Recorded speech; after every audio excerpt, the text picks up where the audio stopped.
And yeah, everyone, this is Thermites, and this is Weekly Shonen Jump for the week of September 26th, 2021. On the cover, we've got Dr. Stone, got some color imagery, like, it's very color-focused. And I don't know if that's going to be a, thing in universe or not. Like, if we're going to be doing a, hey, we learned how to make all these different dyes, because that's not really something we've been going towards as of late. But that could still be, the start of this new arc, maybe, is we have stuff from all around the world, so now we can make all sorts of different dyes. Because if it's an out-of-universe thing, I don't know what it would be. Like, it could be anime announcement, like, instead of a, hey, we're on TV, it could be a, like, we're coming back in full color. But that doesn't really make sense to me. The alternative would be, uh, it could be an advertisement of just, like, hey, a Dr. Stone art book is coming out. That would make sense, like a full color art book. And that'd be the big, like, if you want, all the, visuals you love from Dr. Stone and all the, like, art from all the, various ads and stuff. Like, that might be it, actually. That's my best possible guess. Uh, yeah, that's basically all I've got. I like these big splashes. Like, Boichi's pretty good at doing, the big splash of, like, thick liquid. Yeah, none of these look thin, and I really like the visual of this. It's not supposed to be that this is going on the easel. It's just like this splash of ink is flying over the easel, and he's the size like coating on it. It looks really cool, and that's also a cool way of doing his his scarred hands. Like, I've been so curious as to what those would look like in color. Like, for something like, Senku's cracks, like, that is a crack in his skin. But, like, Sai has, just, like, cracked hands, and, like, they're completely black. Or, black with some texture on it. So having it be, like, the ink is an interesting way to, do that for him. Like, I'm wondering if it is going to be, like, if you can see his skin color underneath the black when it's, like, fully colored or not. I mean, if we've got a color image of him, then I don't remember it. So this is all speculation based on this image, as, I mean, either way, that's a cool, way to do it. Also, Senku with his, infinity gauntlets made out of brushes with, like, extra pre-dyed brushes on the, up here and on here. It's an interesting look. Like, I appreciate that, when Boichi goes ham on these, like, not literally in-universe designs, he's got such a, strong imagination for how to draw this kind of stuff. Like, it always looks distinct, and it never looks like just, oh, that's a thing I've seen in tons of other places. This glove looks so good. I'm not totally sure what this is. It looks like a communicator or like a... Yeah, communicator is probably the best way to put it. Like, it's got the screen, obviously, but then it's got this thing, which makes me think of, like, an antenna. Anyways, I should probably say this before I begin. I'll make this its own little segment before Black Clover, because whenever I do a weekly update, I'll probably talk about this in the weekly update as well, but I don't really archive those because they are very transient, and so many of them are just me saying, hey, I did some chapters, or I'm still doing a weekly Shonen Jump, and yeah, I'd like to say this in a way that is more archived. And also because, I think it's gotta affect my my reaction this week. Like, if I start sniffling or whatever, you know why. So, as you can tell from the background, I am no longer in Donut's house. I have moved back to Canada. And, we both came up. But, due to, him being quarantined up here before, the border this time was like, no, you can't have a visitor visa. Like, we're gonna have you go back. And that was really upsetting. It was really disorienting for both of us. I mean, it was not the worst case scenario. Like, luckily, we both have people who love us very much. We had support nets, we were never, stranded at the airports. And actually, in fact, he got to, even though he wasn't allowed to enter the country technically, he was given, half a day or so to come to my house and rest instead of, being kept at the airport, which I was terrified of. Like, I know that, happened in the past. Like, my parents have, said, yeah, that's explicitly a thing that they know people who have had that happen to them. So, yeah, things worked out pretty well given the fact that they did not work out the best. Like, best case scenario would be he would be with me again. We would be together. It sucks. It really does. But yeah, I wanted to say that because I'm gonna try and be peppy and happy in this one, and I don't want to say a big cloud of doom to be over the channel or over stuff. Yeah. There are a lot of creators who, like, if your creators are people, they deserve to have emotions. But I've always been, I've always loved creators who have, been able to get through this kind of stuff and they're still doing their content and you can see their emotions on their faces, obviously, but they're still, doing the thing they love. They don't just like shut down. And, I need stuff to do. There's been a bunch of manga that I haven't reacted to that I really should, and that might also be a thing. Like, the main thing I'm trying to do right now is, like, find a job. Actually, I've said that for so long, but this is a specific, like, I need to get a job now, specifically so I can, like, marry my fiance and then, bring them up on a like visitor or not a visitor visa, but like, have them come up as my spouse, as opposed to being on a visitor visa. I think I'm getting too into the weeds on this. Like, you got the point. You got the short notes. Thank you for, listening to this. And if you didn't want to, I mean, now that you're hearing me say this part, I don't think you can, but, you could have skipped at any time and I would have been fine with that. It's personal stuff. But for those of you who, have been sticking around all this time, thank you very much. I really appreciate you guys. And honestly, like, doing the channel is really helping keeping me sane right now. Like, I can only put out so many resumes. I can only clean up so much around the house. I can only, like, there's gonna be a point where I gotta, do some stuff that isn't just talking to my fiance, but also isn't just like necessity stuff. And it's, it's nice to have an outlet. With that, um, yeah, let's just move along. I just wanted to, have a thing up front of, like, this is where I'm at right now. If I'm a little weird or, it feels like there's something off, there is something off. But that shouldn't get in the way of some good-ass manga. So, with that, let us move on to Black Clover, chapter 307, A Devil's Heart. So, this was the big turning point of, now to be fair, I don't remember his name off the top of my head, because I've always thought of him as the member of the Dark Triad I don't really care about, but this has been a really cool, like, mini arc. Like, paralleling him as, the of a Asta duo back in the past.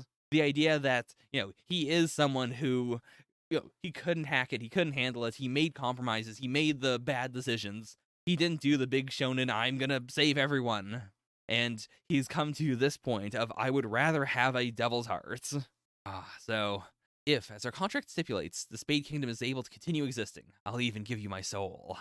So, he's got a devil's heart, he's got a devil's soul. Or maybe he doesn't have a soul at all.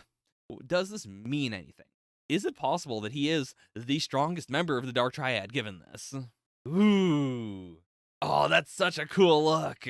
Like, where are these coming from? Like, these are, yeah, these are off-center from these. So, yeah, okay, so these have to be sticking out of his spine, and then these are coming out of his horns. There might be a few too many horns on this look. Like, I like these horns a lot, especially with, like, the, deep, dark cracks coming here, and, like, I love the design on his face here. Like, these cracks I could, take or leave. Those are, pretty generic. But I think, like, the actual, like, symmetrical design here of these black parts and then, like, the bit in the middle, like, that looks really, really sick. I love it. Yeah, love these horns. Love these horns. Could take or leave, like, these two here and these two here, but yeah, like, it does make him, like, his silhouette more distinct. This feeling. He's like that guy. So, he is the member of the Dark Triad who, feels like the word devil himself. Also, in this shot, like, yeah, it's healing up here, but in this shot, he looks like a hollow from Bleach. Like, not quite, there's no, like, like, a Ronkar, like, mask part on his face or anything. But this shot really does have big, like, Arrancar energy. He uses devil's power. He has a devil's heart. Isn't any human like that? Already a devil. Huh. I wonder if Yuki Tabata, like, rushed to this one. Like, the line work here, I mean, it could just be, like, when he is in his, like, big prince mode, like, he usually has, like, a lighter bit of, penciling anyways. But I don't know, something about this feels a little, like a little half done. But okay, so he's trapped in a, like, he's made a, like, area. And then that area is just, being attacked, or, within that area, is being attacked by, like, bones from all sides. That arrow a minute ago. In order to avoid hitting your comrade, you diverted it slightly and missed my heart. If you'd sacrificed your comrade to pierce my heart, you would have won. You know, I didn't even consider that. Like, last week, I made the obvious, like, Asta, comparisons.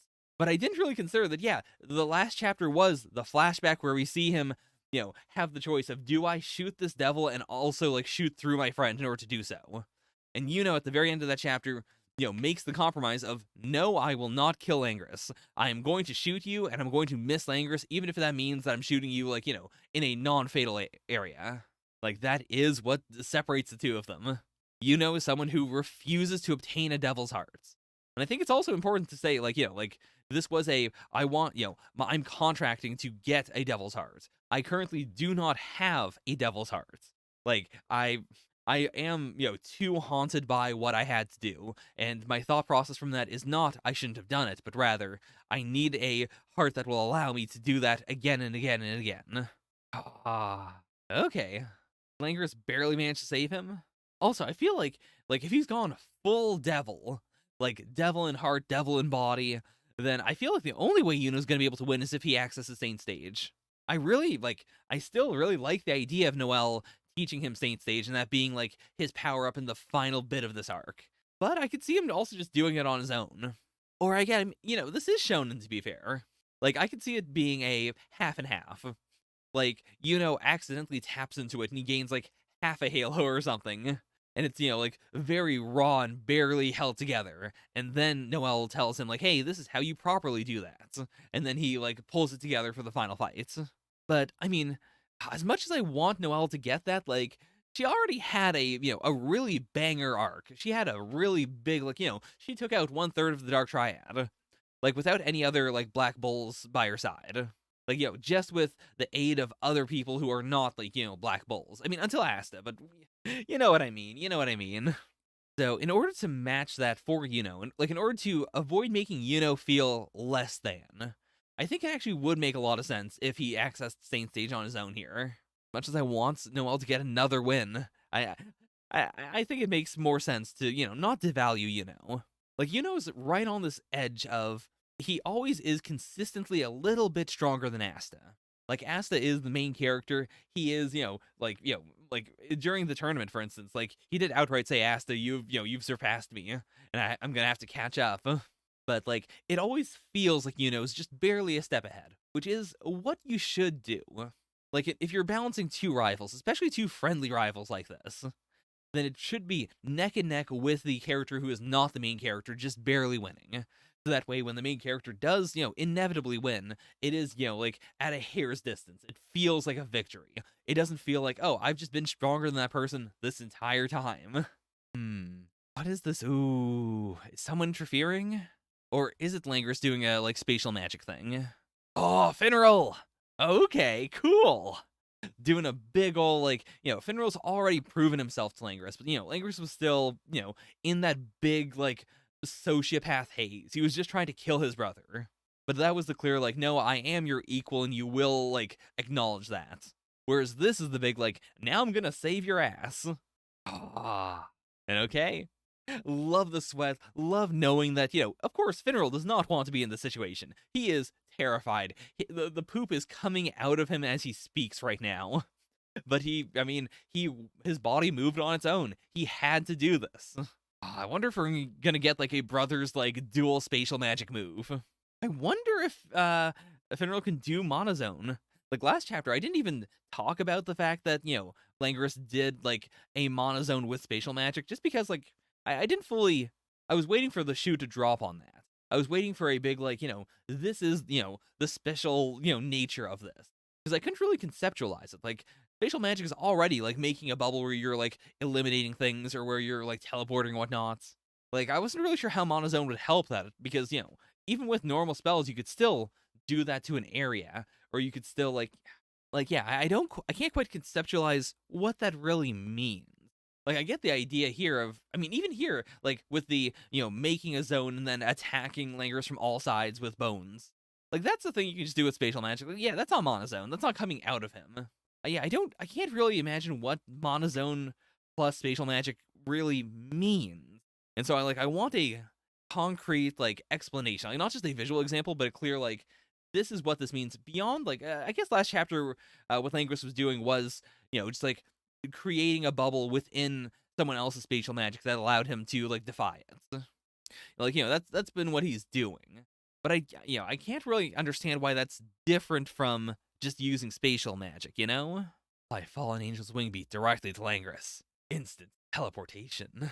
Okay, you know what? This is not exactly what I wanted, but I'm glad we're getting this. Okay, so yeah, Langris's monozone makes it possible to activate spells. Right, that's what was happening last time. It was the like Xenon should be able to completely shut down your ability to fight back.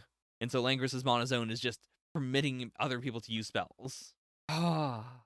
Okay, this is pretty cool. Yeah, you know what? Good chapter. Not a knockout chapter by any means, but I think it's really cool. Like, this also means that, like, if they can buy a little more time, like, it already had time bought for him, and then he used, one arrow. That was, like, the limit of his power. He's back down. He got his ass beat.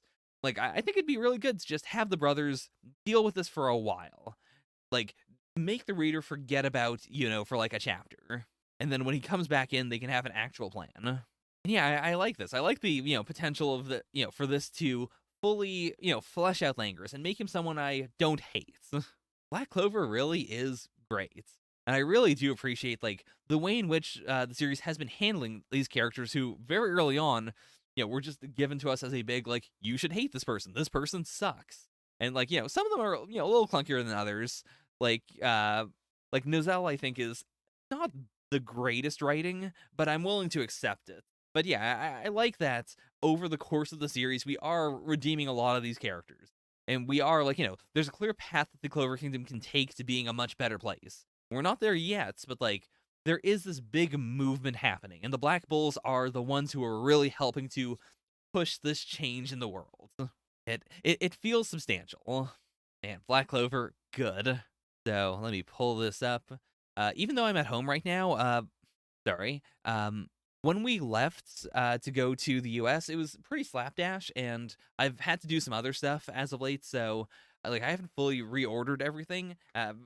As a consequence of that, my second tiny little monitor that I have is not currently working. Gotta, sit down and properly sort that out, and also just like clean up a lot of the junk you guys can't see right now. It's been a bit of a mess, and I've been not super motivated to do that. Slash, there've been other more pressing matters. So I'm gonna fix the tech. I'm gonna move things around. Honestly, I could probably just like hook up one of the other bigger monitors that aren't that's not being used right now, and just have a big old monitor. I could do like a 3 monitor spread if I felt like it. We'll see. I don't think I'll actually do that, but I don't know. It's a possibility. I could do some real luxury reactions now. Anyways, that's Black Clover. I didn't even put it in the rankings, but that's going right down here. Let me know if I skipped anything this week. I went over the list 2 or 3 times. Oh, I didn't change these numbers, did I? Oh no, oh no. Well, let me just do that. I'm sorry about that. Nothing is off this week, so I'm pretty sure it's all just a movement up by 1. I'll try to keep an eye on that as I'm going through these, just in case like something took a week off and I didn't notice it. But yeah, like the numbers do genuinely matter, by the way. Just because like I don't separate these out, I don't like make compilations of my old videos. Like if you want to watch any of the old Weekly Shonen Jumps, they're all still up either on the channel or on the P Cloud. I'm pretty bad at maintaining the P Cloud, but between the P Cloud and what is currently available like on the channel right now, you can get basically everything. And for the stuff that is, like for the stuff that is on the channel, like, for anything that's been out for like, a year or so, I'd say, you can just type in like, Neru Wave the Martial Artist Chapter 11 or Neru 11 or like Red Hood 12, and you should be able to pretty quickly get the video that has that in it. Like it'll search out whatever's in the description. So it's it's useful. It means that you can check out some of my old content if you feel like it. Anyways, that's Black Clover. Let us move on to the Elusive Samurai, Chapter 33, Generation 1334. Now, what does this mean? Like, what is generation in this context? Like, is it the creation of something, or is it just like, is this a pun even? It could be, literally Generation 1334, as in the generation of adults that are in power in 1334, or the generation of kids that, were alive in the year 1334. I'm guessing it's that more so than the creation of something. The new rulers of Kamakura were much younger compared to the Hojo rulers. Ashikaga Tadayoshi assumed his post in the desolation of Kamakura and dedicated himself to restoring the city and maintaining order. He established an organization to be his arms and legs. The Kanto Hisashiban was its name. So, interesting mix. Is that a horse? Is that just a man with a horse head? This might be going a bit too far. Okay, so Ashikaga Takeuji is Inkyo, which also means the person who I pointed at was like, is this Takeuji? Is definitely not Takeuji.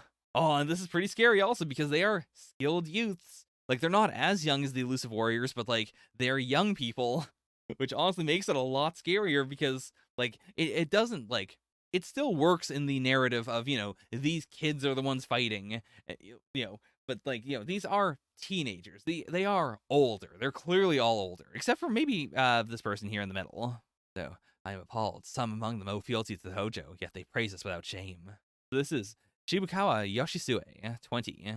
Got Iwamatsu Tsunei, I think. I actually don't know how to pronounce that. Is it Sunyi or Sunye? I'll look it up later. But if you do want to tell me, please let me know. So I'm not just, like, butchering it. Then we have the drow here. So this is Usugi Noriaki. And then Chiba Magojiro. So, like, an assistant. Okay, and yeah, this person is 13. So that's concerning. That's a real, like, I could see this person fighting one of the Elusive Warriors and actually killing them. As they, like, I am not an adult. So this is not a David versus Goliath fight. We are somewhat equals. Okay. The Hojo have fallen, and subsequent rule by the Nita has failed. People don't know to which ruler they may turn for leadership. For that reason, Kamakura needs youth and vigor. You are a breath of fresh air that will seize the hearts of an exhausted populace. Okay. Cool. It makes sense. Like, also, there's just a lot of girls in this crowd. It is a clear, like, we're going to go for the, like, cute boys aesthetic. Like, make these, these fine maidens fall in love with these, with their new rulers. May Kamakura flourish. And that is really cool. Like, yeah, like, Tadayoshi is going for more of a boy band energy. Whereas, like, Takeuchi just kind of, like, walks through a room or walks into a crowd and everyone's just like, oh, he's the best person in the world. Like, it's that, natural charm, that absurd human charisma. Truly terrifying, brothers. Okay, so we've got some dissidents. And okay, that's actually a really cool thing. Like, so we know that this isn't just that he looks down on them as a, like, it's, like, he's not just looking down on the Hojo clan. It is a specific, like, I look down on all these people because I know some of them respect the Hojo clan, and yet they're, simping for us. And it is a, like, yeah, if you do, like, if you are willing to put your life on the line and die in order to honor the Hojo clan, then I will actually respect you for that. It's only about 50. This is such a strong chapter to come off of the, like, we need to protect the the Hojo loyalists at all costs. We need them to stay alive. They can't just go kill themselves for no damn reason. Like, I assume this is going to be, they all die for no reason. Hey, they've got a really good, like a tactician, but, like a person who is capable of guessing enemy tactics rather than someone who is immediately assuming their own tactics. This is a really good way to show how competent they are. They're heading up there in order to take out that potential, hiding spots. We've got the elf boy here with his small force of warriors. Yeah, I really like this gimmick. Like, I like the idea of, someone who knows they are a coward and who uses who uses mooks, essentially, as a clear, like, yeah, I know I can't handle myself. That's why I've got these guys. Okay. He's just gonna keep on going. Ah, that's so cool. Ooh, what kind of construction is this sword? This is, that sure ain't a katana, right? Oh, this framing looks so good. Also, these swords are absolutely insane. Like, I love the aesthetic of the longsword that is so long that you can't even, like, you can't have the sheath on you. Someone else has to be holding the sheath so you can unsheath the damn thing. Oh, are they gonna just dash over the moats? Oh, right, I didn't even think about that. I didn't even think about the practical use of these giant-ass blades. Oh, that's so anime. I wonder if this is based in, like, actual fact with, like, I know of the existence of, what are they called again? Zanbakuto? Like, it's very close to the term Zanpakuto, but, like, the horse killing blades. But I don't actually know if those were ever, like, used especially like, off of, being ridden, like, riding on something and then being able to like devote more of your muscles to that. Because yeah, this seems pretty impractical, honestly. To our monsters, but to me, Tadayoshi-sama is the scariest. Look at him. He's working calmly, just barely out of arrow range. That isn't courage or mere bluster. He has calculated everything. That's such a cool visual. Like, specifically just doing all this paperwork while being shot at by archers and not having a defense, just knowing, like, yeah, they can't possibly actually hit me. Still only 27 years old, but has a frightening talent for moving the world. Oh, that's so cool. And yeah, like giving him advice as well. Like, hey, you're about to be attacked from the right. Okay, so this is a horse mask. That wasn't just a weird visual gag. I can't bring myself to tease him. He gives off an unforgiving vibe. But okay, yeah. He's not, like, we don't really see him doing anything, though. He's just a mystery man right now. Kamakura has existed under the Hojo clan, was transformed into a city under the Ashikaga clan. And, like, having, again, like, the contrast of last chapter was the big, like, everyone working their hardest and doing their best that, Tokiyuki could have the Seabream that he loves so much. And then the big, like, yeah, we've got so much Seabream here that we're sick of it. Like, screw it. I don't even want it. It's such a hard contrast between, like, the exile and the person who has, like, conquered the area. Oh, okay, so that was the, right. Last chapter did end with the, like, I'm going to, like, give you this report. So that all that was the report. Oh, in that case, I may have just forgotten the part last chapter where they said, by the way, a bunch of people died, and here's how it happens. And so it is, like, it isn't just, like, those guys are a new generation, but this is an even younger generation. Like, it is, old generation, teen generation, and little kid generation. No one can beat me for youth. After all, I'm only 9, and no one has more love for my home of Kamakura. Tokiyuki is so pretty. In the sparkling clean, Seabream, like, all the flesh picked off the bones, the rest of it looking perfectly decorative. I mean, you can crack open that head, you can eat the stuff inside of there, but that's not a pretty visual. This looks perfect. This is the real, like, this is, of course, a lord who did this. Or actually, he only picked clean the, like, the top half. Like, there's still, meat on that side, right? Like, yeah, I thought that was the plate, but no, this is the plate. That is still meat. So, this is just the, like, look at his perfect finesse, but he's still, is still gonna eat the rest, I assume. Also, I do love this, just the vibe of, look at these young warriors that are, massacring people. Well, guess what? We're even younger. I'm 9. That means I'm pretty sure we can do this. Like, yeah, it is the, it's still a big David versus Goliath. Like, that one person, the, tactician, I think I'm a little worried about that. Like, that is the real, I could see a 13-year-old killing an 11-year-old in cold blood as a big, like, yeah, you were too cocky. But for the older kids, I don't think they're going to be able to pick off any of the elusive warriors. Like, I feel pretty good about them still being taken down. Or, like, they might have, like, a tie or something. They could be, like, the rival force for a while. Good chapter. Very interesting vibes. It's really cool seeing, like, a new team being built up. Like, even the bandits weren't really a team. Like, we had, the main bandit, and we had, like, his 2 generals that we knew a lot about. But they weren't really a team. It was mostly just, like, this force of nameless figures. Whereas this is, like, the Kanto Hisashiban do feel like an actual rival team. An actual, like, group that could become, like, genuine rivals. We'll see how it goes. Because, like, to be fair, Elusive Samurai has been actually pretty good about, like, creating rivals. Like, there have been very few enemies who have actually, like, very few named enemies who have actually died. Like, there has been this, like, ongoing rogues gallery being built and built and built. So these guys are probably going to be around for a while, actually. Elusive Samurai is just good. It's just a solid series. I mean, just how distinctive is this group shot? It's such a perfect, like, yeah, you can go right back to this and go, like, yeah, I remember all these people. Like, once you have even more context for them. All right, so that is the Elusive Samurai. Great chapter. I don't know if that goes above Black Clover, though. Like, this wasn't a fantastic Black Clover, but I also wouldn't say this was like an absolute banger Elusive Samurai either. Like, introducing new characters also kind of, it wears me out a lot. I like having new characters, but the chapter in which new characters are introduced tends to overload me. That's the big, like, oh boy, okay, new names, some of which I'm probably not going to remember. So I think I'm gonna put it just below, actually. Still good chapter, but, like, not 100% my speed. I also do, like, I really like seeing this, like, planned charismatic move. This real, like, yeah, like, this is what's happening to the territory. I'm very curious to see, like, because it's being built into a city, I'm excited to see Tokiyuki eventually, like, look at this land once more, once it's been, like, completely changed, and it looks so different, and, you've got, like, Ashikaga banners everywhere. Yeah. I'm excited to see what comes next. So with that, let us move on to Sakamoto Days, Chapter 40, Overload. What's it gonna be? Like, we haven't really had any fights in series I can think about that have been, here's one person.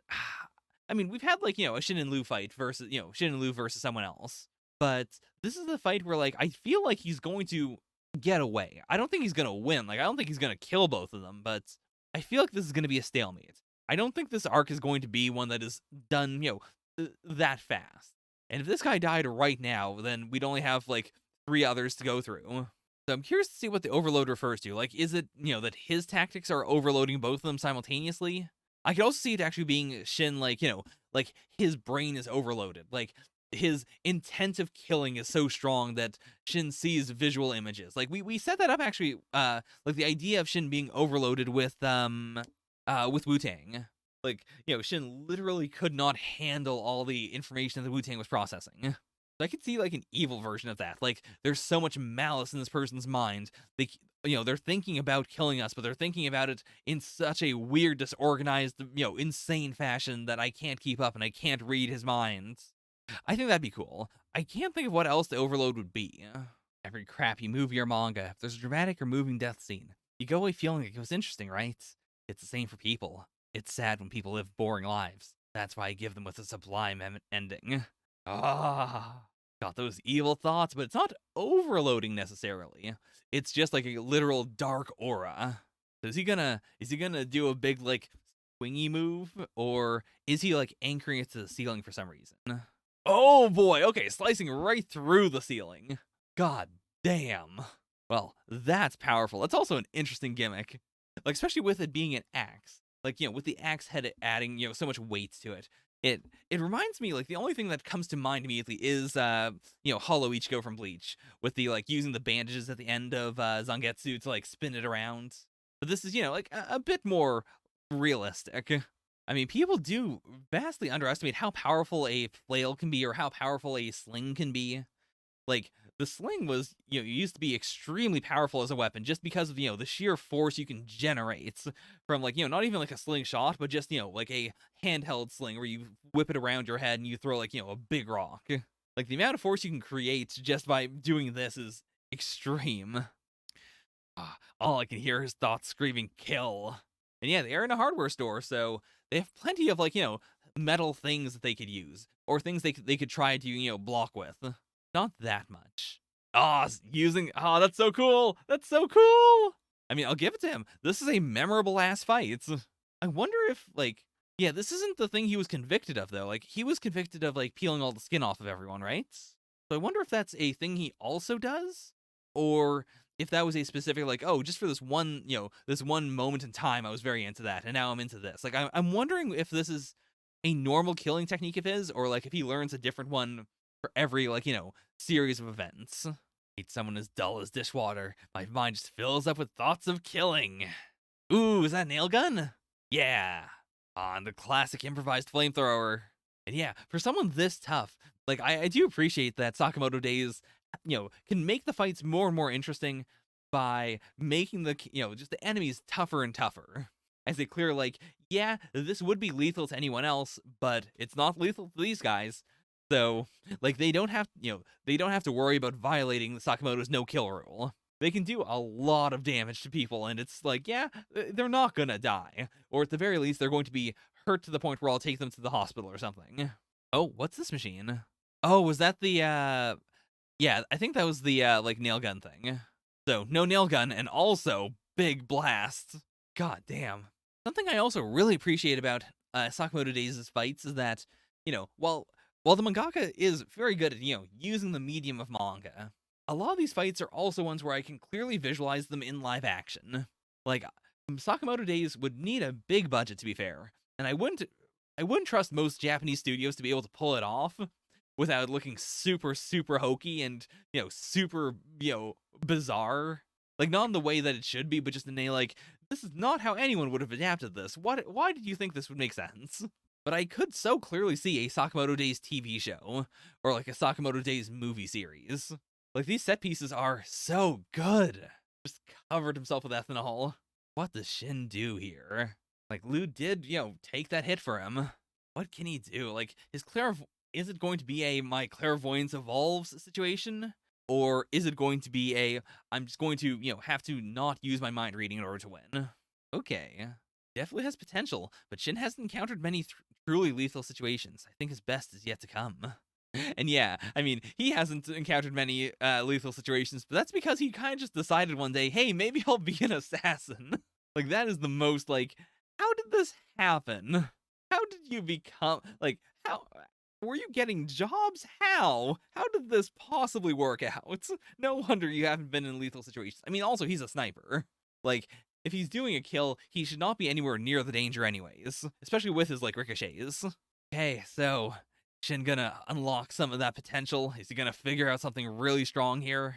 Because that's also saying that, like, Sakamoto is the best, but he is the best because he, became a traditional, like, assassin. Whereas if Shin hasn't, trained that much to kill, but he was a good assassin, then he has more, like, muscle memory and whatnot that can be focused on non-lethal fighting. Like, it's possible that he could surpass Sakamoto in the sense that, Sakamoto has to pull his punches. Whereas Shin, like, now that he's living under, the family rules, now that he cannot kill, he might just develop new ways of, non-lethal fighting that are better than even Sakamoto's. Like, not exactly right now, but maybe, like, in the future or, like, in the end of the series. I could see that being a thing. Like, I could see the series ending with, Sakamoto's, like, we do a flash forward, and Sakamoto's, like, 90 years old, and he's still better than Shin, but he's like, you know what? You're good enough. You can run Sakamoto's now. Don't change the name, though. Run it with my family name. An interesting talent, but what's the point if you're as dull as a doorknob? I wonder if this was just actual, like, reader feedback being submitted of, like, Shin is interesting, but he's not that cool. Like, he kind of sucks, or, like, there's not a whole lot to him. Because, like, I like Shin a lot, and I don't think that's the case. Like, I think the entire, previous arc showed, what makes him interesting as a, as a psychic character. And that, the idea that he was experimented on, but, like, the lab that raised him is not an enemy organization or anything. Like, it is ultimately very positive, and he came into these powers, and, like, he has this very positive understanding of this ability. But, like, I wonder if this is going to be an additional, like, here's an extra wrinkle just to show how cool Shin really is. Hey, after I kill you and Liu, I get to go after Sakamoto's family. I'm interested in Sakamoto. I love that he has a family. The death of a father who's lost everyone he cares about. Now that's a spectacular ending. And he's thinking backwards here, which was, is the electrode still in him? Like, the electrode that makes him, like, speak backwards? Or is it upside down? Then what will he be thinking? What is this supposed to convey? I mean, I'm sure we'll get the explanation in this chapter, but yeah, like, this has to be Shin looking at the narration here, right? Like, no, that's a spectacular ending. Then what will he be thinking? Like, why is it mirrored like that? Like, is that just a visual effect, or oh, is this Ultra Instinct? Did he learn the ability to react via pure instinct? I can see your future.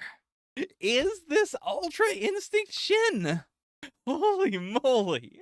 Because, like, in this shot also, like, his hair is standing up. Has he unlocked Super Saiyan? I mean, yeah, even here, like, it's still standing up a little bit, and he's got these, like, glowing eyes. Yeah, like, this is backwards and also, like, upside down. What happened to him? I mean, this could also be a research, like, it could still be, like, the effects of the drug, like, it hasn't, like, fully kicked in because he hasn't been in true life. I mean, even then, like, I can't imagine, like, being on a roller coaster and fighting an assassin who has already poisoned you, and your subconscious going, yeah, this is still fine, though. This isn't life or death. Like, he hasn't been in many life or death situations, but he's been in life or death situations for sure. Hey, Ultra Instinct Shin, I'm into it. Curious to see what the rationale is going to be behind this. I mean, it could be as simple as just he got pissed off at this concept and was like, I'm going to just beat you, and he gained the ability to see the future. But if I had to guess, my actual theory is that maybe it is even the Wu-Tang thing. Like maybe it is even like because his brain got a bit scrambled there, he's, capable of pushing past, a person's obvious thoughts.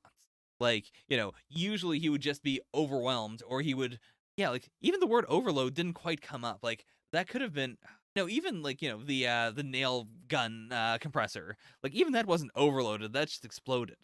Yeah, if I had to guess, I'm guessing that this is, this is Shin uh, realizing that he can go beyond, that he can see through a person's like projected thoughts or a person's like surface level thoughts and dive down into their actual inner being or like even their subconscious. Actually, I think that would make sense if it's not a like I'm going to see what you really feel, but just I can look at your subconscious thoughts, and so like as your body is getting ready to move the arm, I can already see that and already react.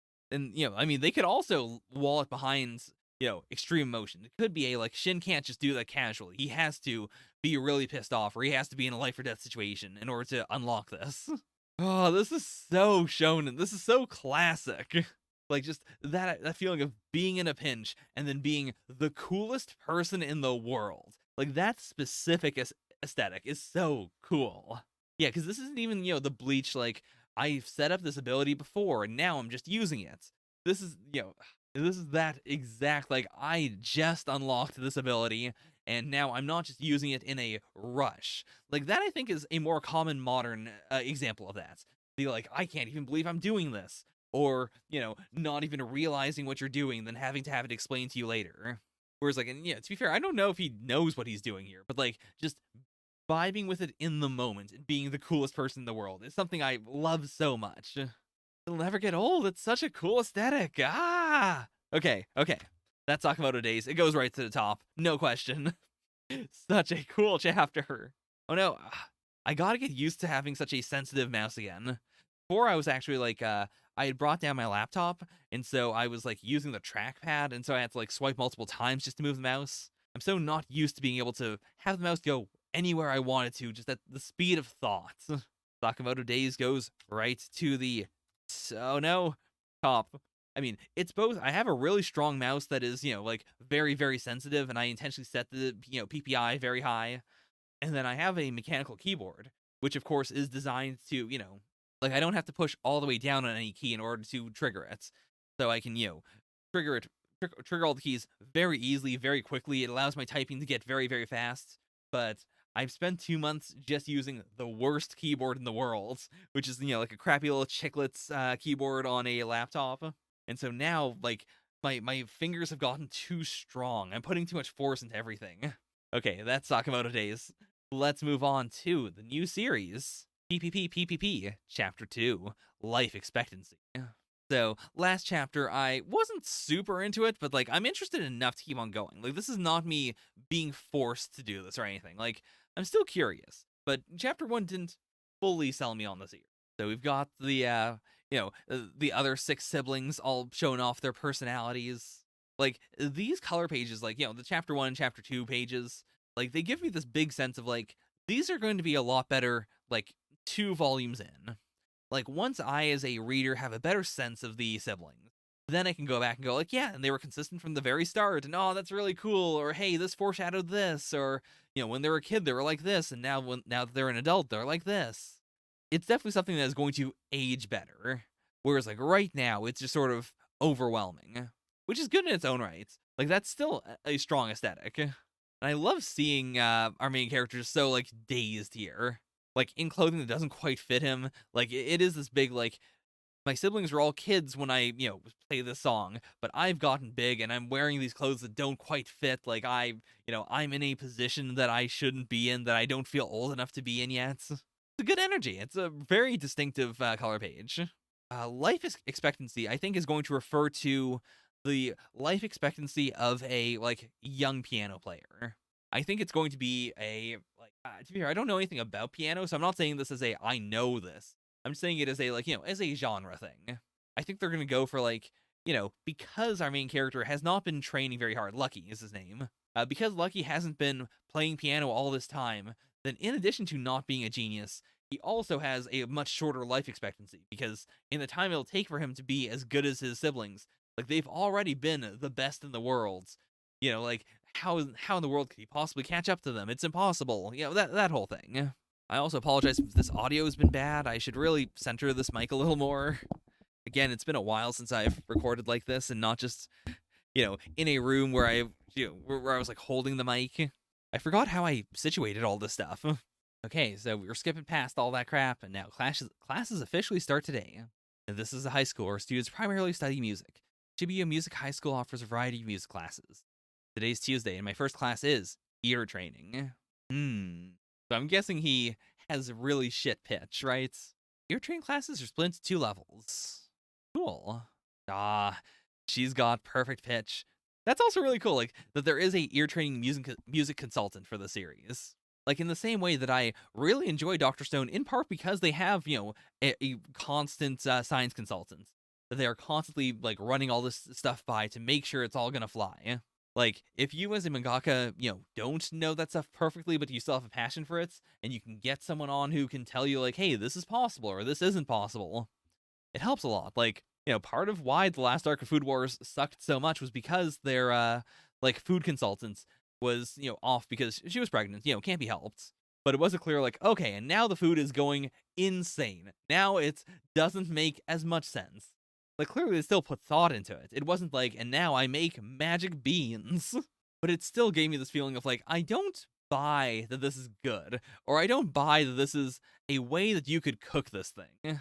Okay, really setting her up as a, like, obviously she was going to be a character going forward. But it's interesting that, like, she has this love of music and she's got perfect pitch, and clearly she's very into the sextuplets, quote unquote. So will she, like, how will she be interested in Lucky later on? Or is Lucky going to have to just go to her and say, listen, I suck ass at music, but I've got passion, please help? And then maybe later he would do the big reveal of, by the way, I'm related to the septuplets. Like, we are in fact septuplets. I predicted last chapter that the sextuplets would join the school, and I still, like, that's the best idea I have, because otherwise, if they're just, like, out there, then I feel like, all this, like, the focus on them as being septuplets doesn't really make a lot of sense. And, like, they all have very clear personalities and perfect, clear energies. Like, it's possible that we'll only learn about them through Lucky's playing and through, like, the visuals people get of that, but that doesn't really make sense to me. I feel like we have to actually have them in the series as well. I'm glad she's still around. Like, yeah. A, I'm glad that, she didn't die in chapter 1, of course. But B, I'm really happy that, like, Lucky's going to be hanging out with her. And yeah, like, she's on weaker medication and she's, like, going to be suffering a lot in order to do this, but I really like the idea of her being a presence in his life.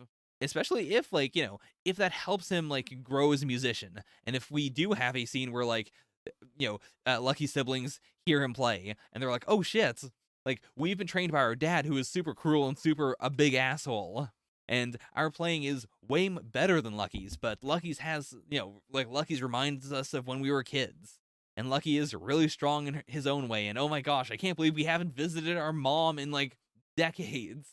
And okay, so yeah, she turned it off because she was worried about, how he would feel. He was like, no, let's watch. I know how important they are to you. Aww. And that's so special. Like, yeah, the idea that his, the way he plays it is so fine-tuned to bring her back to that moment.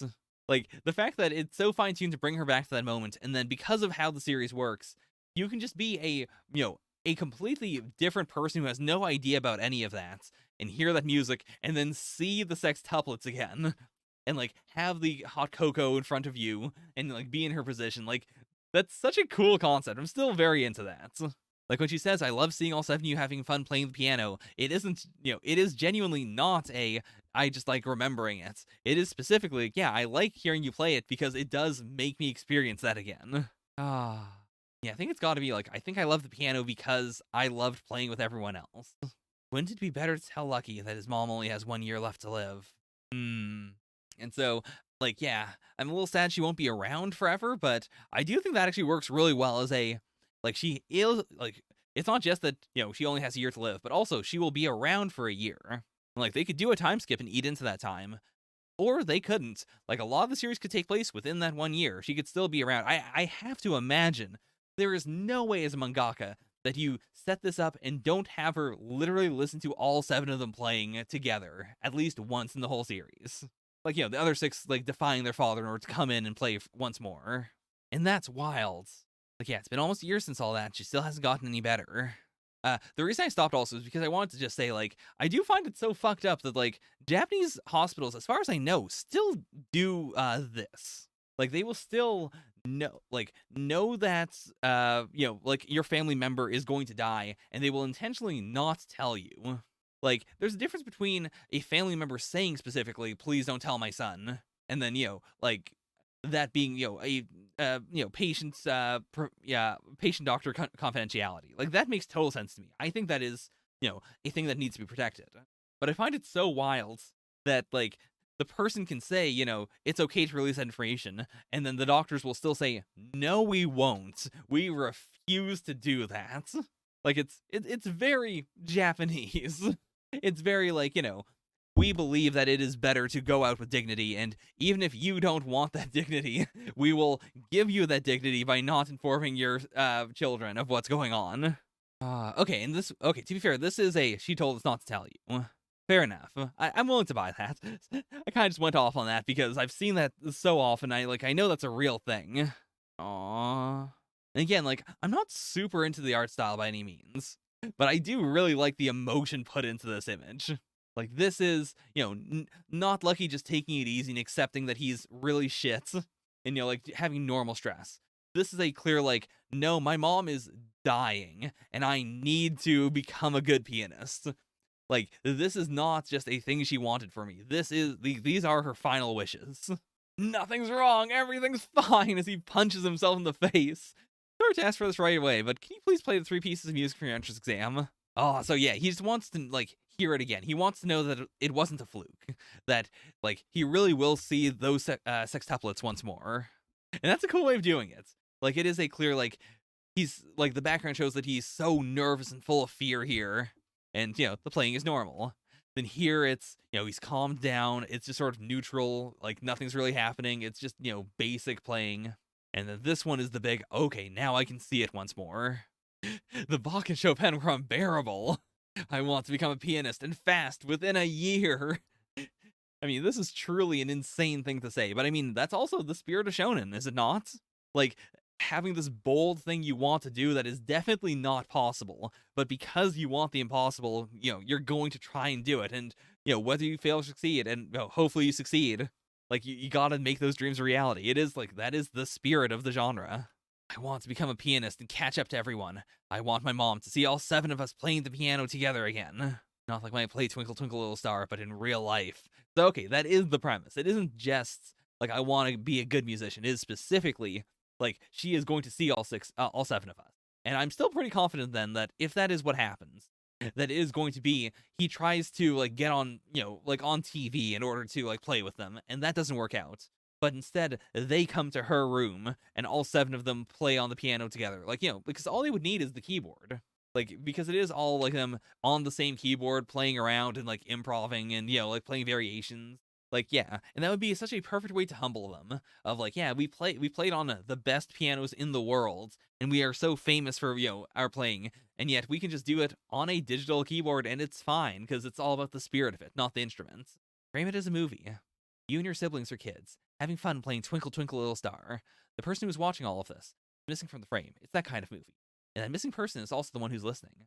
Okay, I did hear, by the way, that PPPPPP is, like, musical annotation for playing very, very, very, very, very softly. And that is cool. Like, yeah, he treasures playing each note, and he has to play very, very quietly. That's really cool.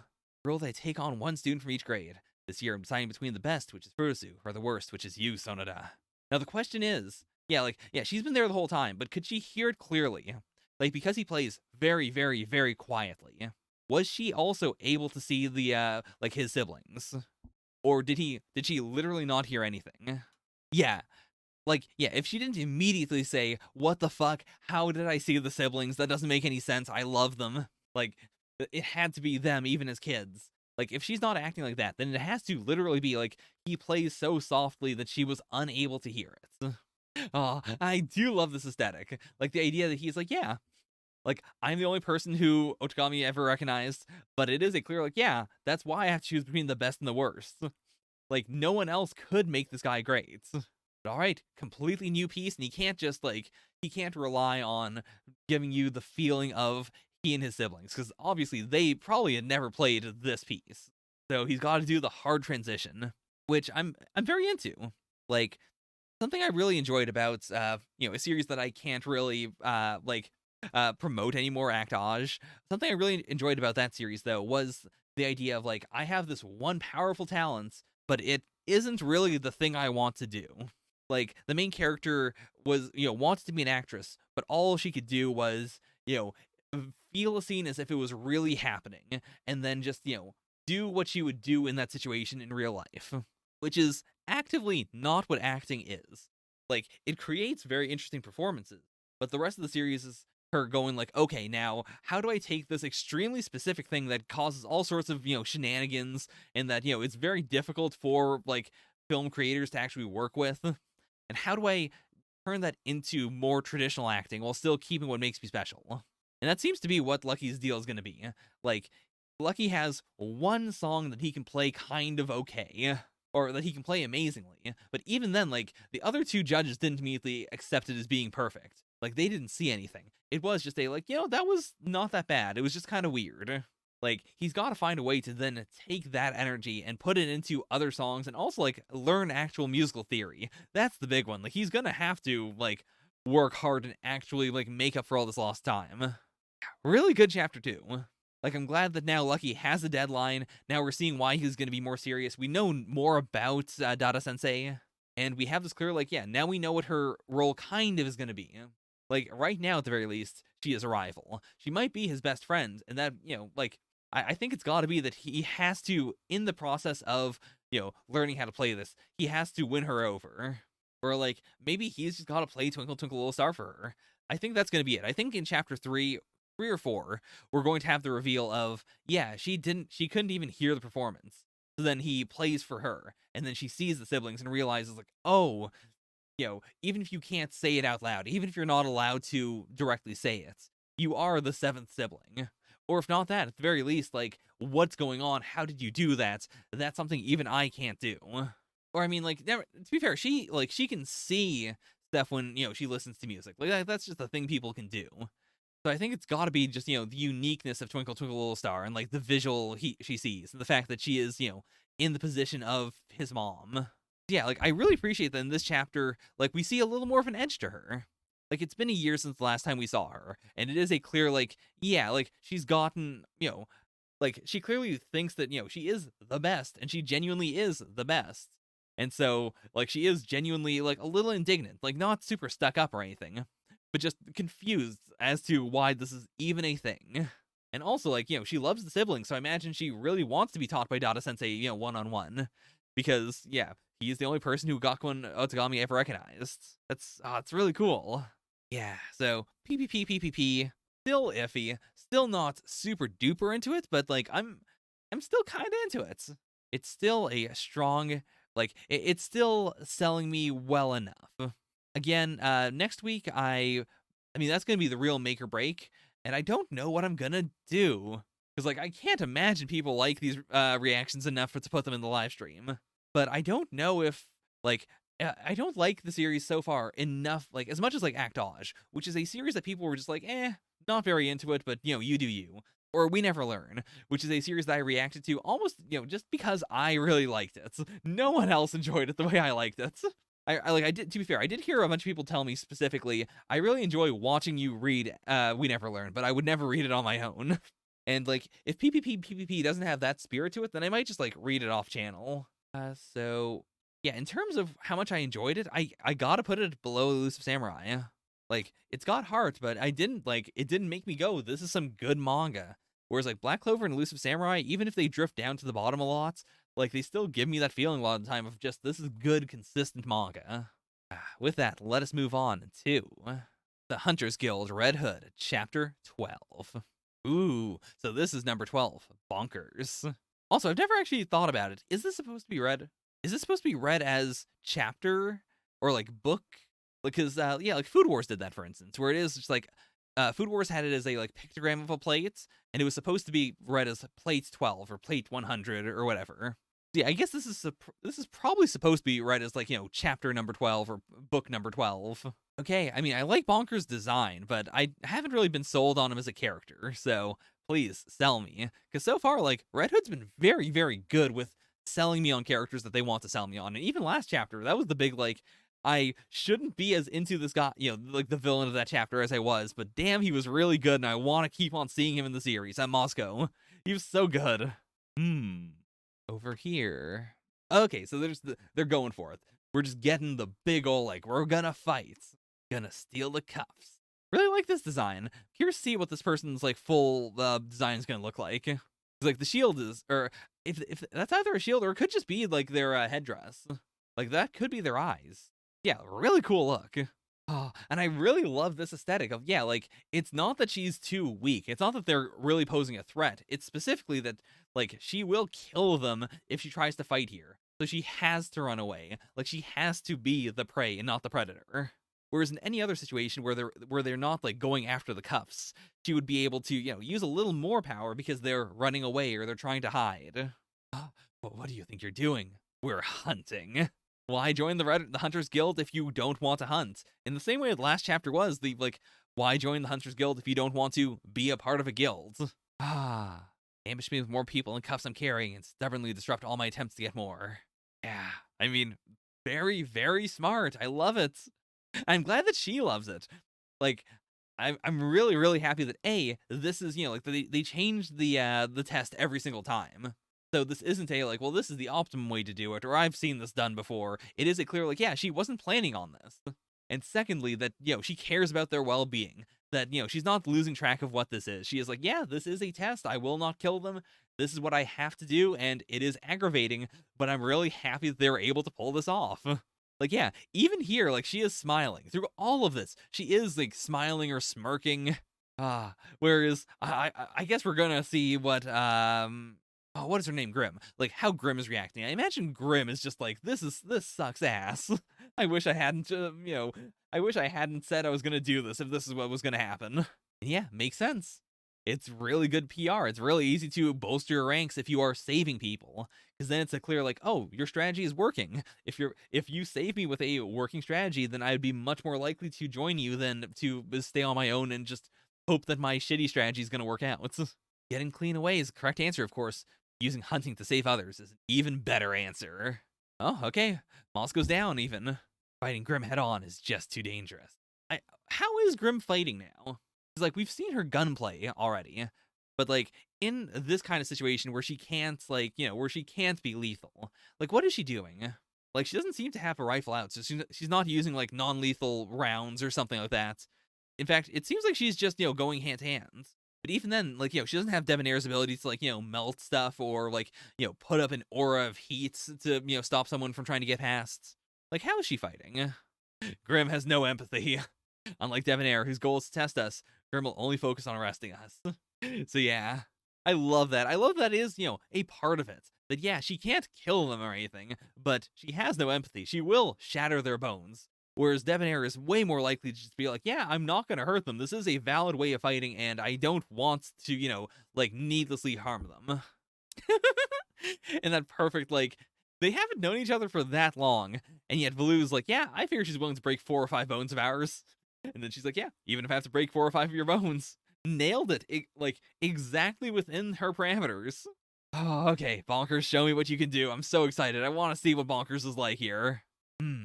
Like, why does he think that he can handle Grim? This is just a guess, but Bonkers is... Is it going to be Bonkers is insane? That's the only way I can imagine him ending this.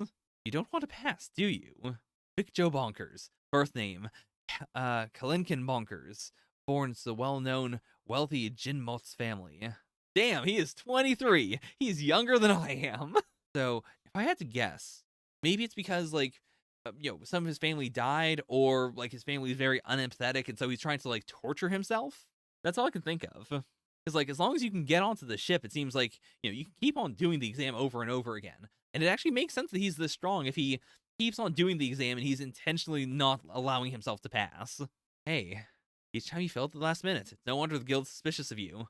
Because, yeah, like, it's very possible. I could see the guild being like, is he a monster or something? Like, is he just trying to scout out how the exams work? Is he going to try and, like, sell the information? Is he, like, just trying to, like, find new hunters so that he can, like, keep track of them and then kill the weak ones? Please tell me, bonkers. Back when I was a kid, right around Baloo's age, my hometown happened to be in the path of a giant. Half the place was reduced to rubble.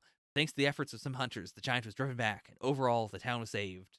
What is this? Like, yeah, he says a giant. It looks like two giants, but I'm guessing that, like, these are supposed to be, like, veins, maybe? Like, this is, in fact, a singular giant that just is, like, in the shape of two people fused together, or, like, right here. Like, is this a leg, or is this a dong? Huh. Okay. And so I thought we were going to go for the, like, his family said, absolutely no, you can't stay with us. But no, it is a clear, like, his family did let people in. And those people were taking advantage of them. Victims I'd let in weren't victims at all. They were looters looking to score an easy mark. Okay, did they all get set on fire? We were panicking so bad, none of us were thinking straight. Lost their homes, their loved ones. And just when they'd finally thought they caught a break, there'd be another death. Oh, so that's why he's got the big, heavy, like, metal thing there. Like, is it, like, protecting his throat? If the thief hadn't misjudged the floor he was on. If I'd dumped the vase on him first instead of me. Jeez. If I'd never invited them in the first place. So yeah, it is a, like, the entire village just thought that the Bonkers family is, bonkers. That they are the kind of people who would just try to murder, a thief. And that is cool, yeah. So, like, if you could take the train, just fail at the end, it's half a year of free room and board. That's actually really cool. Like, it isn't torture necessarily. It is, like, just survival. Plus, it is him, like, going like, well, I don't want to fully become a hunter, A, because I don't get free room and board, but also because, like, I didn't judge the situation right. Like, I fucked up my whole family, and I don't deserve to be a hunter. If a person's life is like a story, then I'm just a random extra at best. That one annoying jerk who's only really around to make life harder for the main character. Of course, Baloo's gonna slap him in the face. Get old scabs from the past, wallowing in self-pity. Ah, if you're gonna call this a story, then just write a new chapter. Start on a new page, and this time let your actions make you the hero. I refuse to stand by while someone lets himself fall into darkness. Ah, I love it. I mean, this is also the true shonen spirit. This is Baloo going like, no, you don't get to be a tragic character in my story. If you're gonna be a side character, then goddamn it, you're gonna be a cool one. I also think this backstory is honestly really interesting. Like, it is complex. It is a situation where, like, he wasn't in the wrong to confront them, but it is a clear, like, yeah, like, he fucked up socially. And, like, this person did not deserve to die, but also, like, he was not murdered. That was, like, just, that was everyone, being, like, misjudging what happened. Well, I mean, to be fair, this person is clearly saying it as a, like, I don't want to be caught in this situation. I do want to, get out of this. Good backstory. And also not, like, it didn't really tell me anything about Bonkers besides, like, I know his throat's probably going to be all fucked up. And also, like, he's this thick and strong because he keeps on, like, taking the exam. He doesn't really care that much about, like, actually passing. Or, like, he actively didn't want to pass until maybe now. But, like, it didn't have a clear, like, he's cursed or, like, his family had this, like, special gimmick that they passed down. Which is what I thought we were going to get. I mean that just as a, like, I am surprised that this whole chapter was just learning about his emotions.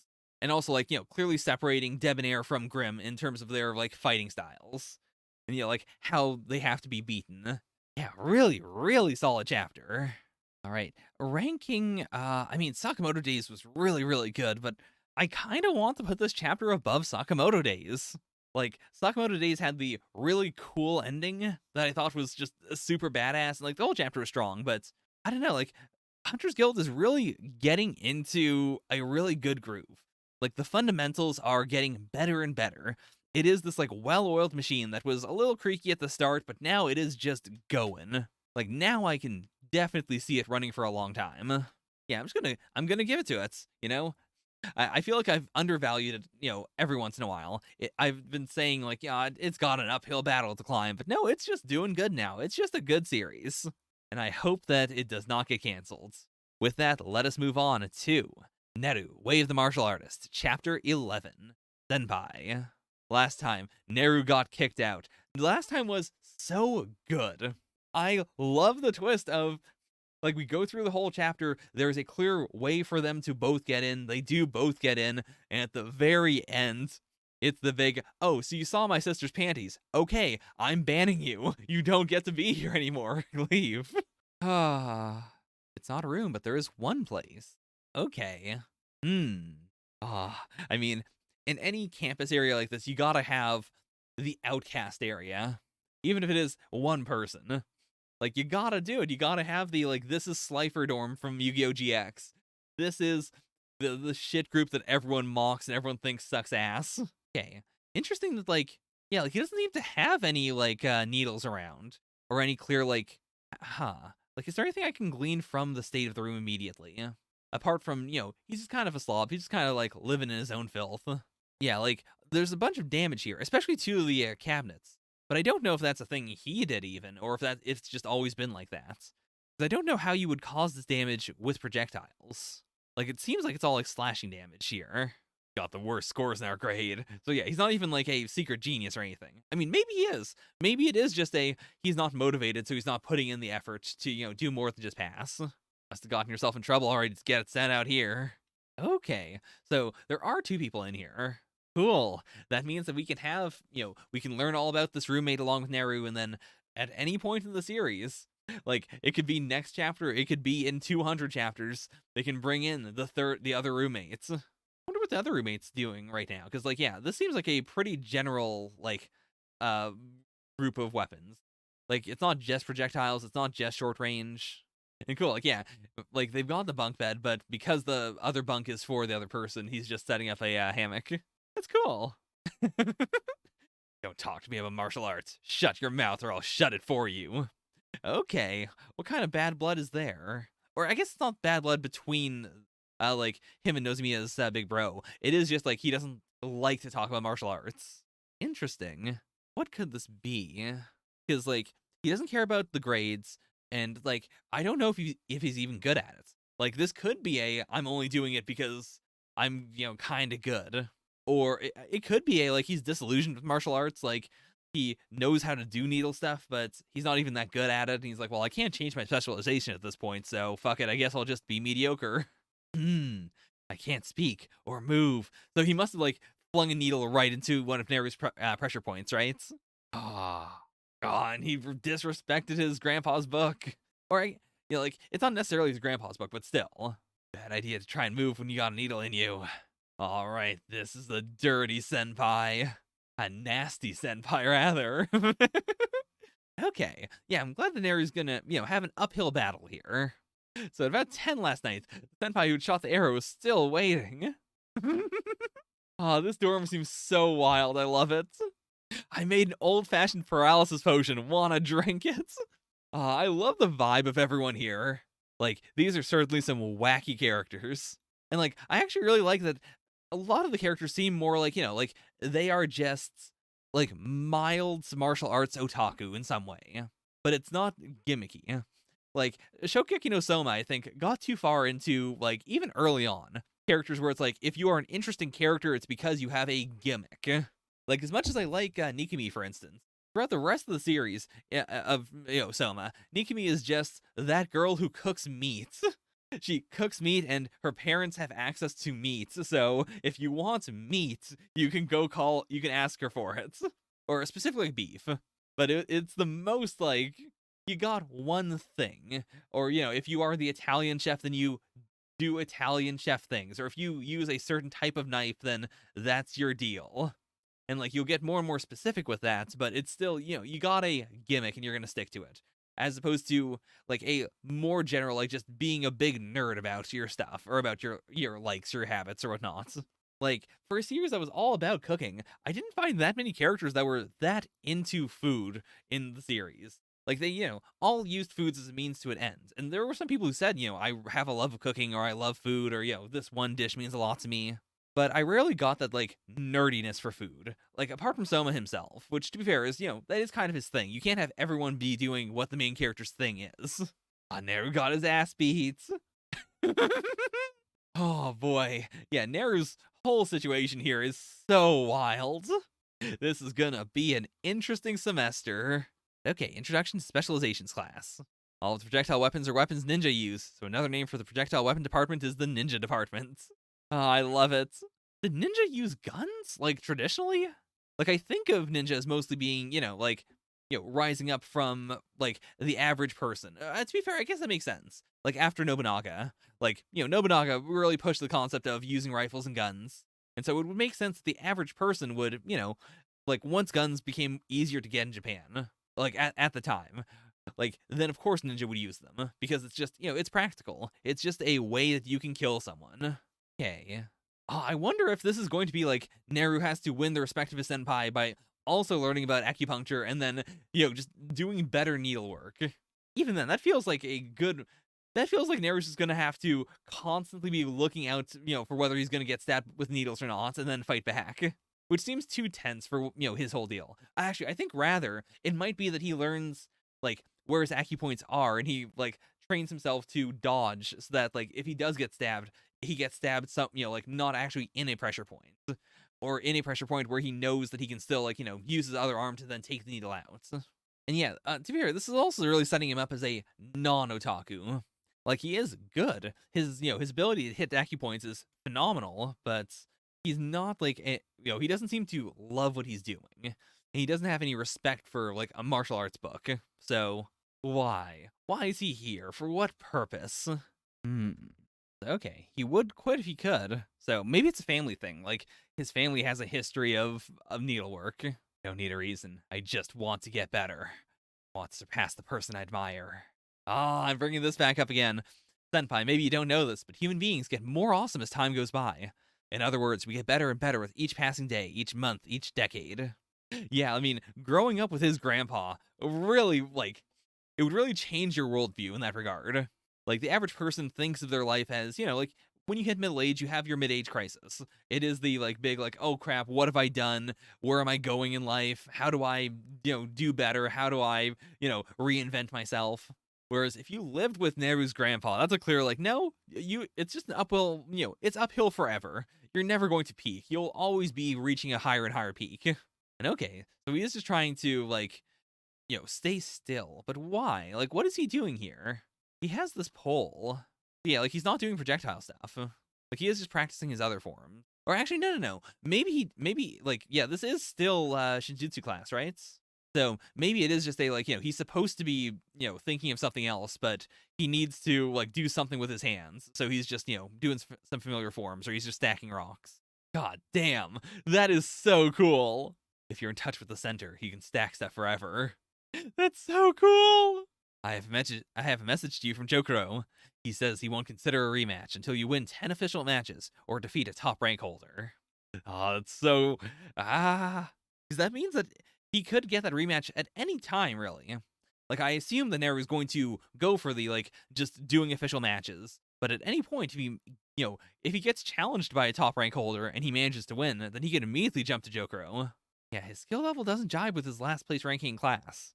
So we are doing the, like, yeah, he is super skilled, but he just doesn't want to actually do it. And yeah, Neru of all people would be able to tell that his technique is sublime. The Fallen Dragon. That guy. He got the highest score ever on the entrance exam, and that is the coolest shit in the world. Like, that is showing that, yeah, he is in touch with the center. He can stack stuff forever. And yet, like, he's not getting anything out of it. Like, that's this look of not zen, but just, like, boredom as he did this. That's so cool. Like, it's also just really cool to decouple the idea of, being in touch with the center and being zen. Because, like, yeah, I don't get a zen vibe from him. He is not, like, calm. He is not, like, at peace or anything. It is a clear, like, no, he is upset. And I mean, to be fair, maybe I just have a different definition of zen. Maybe this does, like, still fall within the purview of zen. But, like, I love this aesthetic. This page is such a good character page, god damn. And again, this page feels iconic. It feels like I'm going to be showing to people, like, when the anime comes out, and I'm like, oh boy, look at how cool this was here. Look at how shitty the shading was in the anime. Oh, this is such a good series. I can't believe it took until chapter 150 for Neru to get an anime, because it's so damn good. And so it is a clear, like, yeah, he got the highest score ever. He was, like, pushing himself really, really hard. Or, like, he is very, very good. But something happened, right? It it doesn't have to be like one event. It could be that he is just demotivated. Like he has just realized that there's nothing he can do with these skills. I could be it, I could see it being as simple as that. As just like, well, what the fuck am I gonna do after this? Like, I don't want to be a martial artist forever. So, like, what practical use do I have with all of this? Like, he actually gives me a tiny bit of like a Saitama vibe. Like, it might just be that, yeah, I mean, as he said, like at some point you're gonna hit a ceiling. Like, it could be that he thinks he has reached the pinnacle. Like, he is at the top. There's nowhere else to go, and now he's just bored. Now it is the big like, well, I don't want to beat everyone and get the best grades because fuck it, like they want those grades. They want to be good. I don't care. Like I'm so past it already. I've already fallen into like, discounting all of this. Ah, it's such a cool aesthetic. And it is so like, it's so like I'm sure the Neru is going to light a fire in him, that he's going to have some level of passion, but he'll still be somewhat, cool and detached. But I want to see it happen. Neru is such a good series. And it's so wild. Again, like, if Red Hood or Neru get canceled, it's going to be so hard to read the other. Because I do love the feeling I get from reading them together. Because it does feel like, Red Hood is trying so hard to make its characters good, and it's working. Red Hood is a good series. I love it. And, like, Neru isn't doing anything that different. Like, Red Hood seems to be, like, focusing really hard on, like, how do I design this backstory in an interesting way that you probably haven't seen quite the same way before, or how do I do an interesting twist on this like fairy tale idea, or like how do I design this thing in a way you haven't seen it before. Like I can feel the effort in Red Hood, which makes me very happy. But Neru, like I'm sure Neru also has a lot of effort put into it, but I don't feel it quite as much. It feels so just effortlessly cool. It feels so effortlessly a big series. It just feels like it was destined to be a long-running, beautiful Shonen Jump series. It is just amazing. Love it. I love the series so much. It's so good. Okay.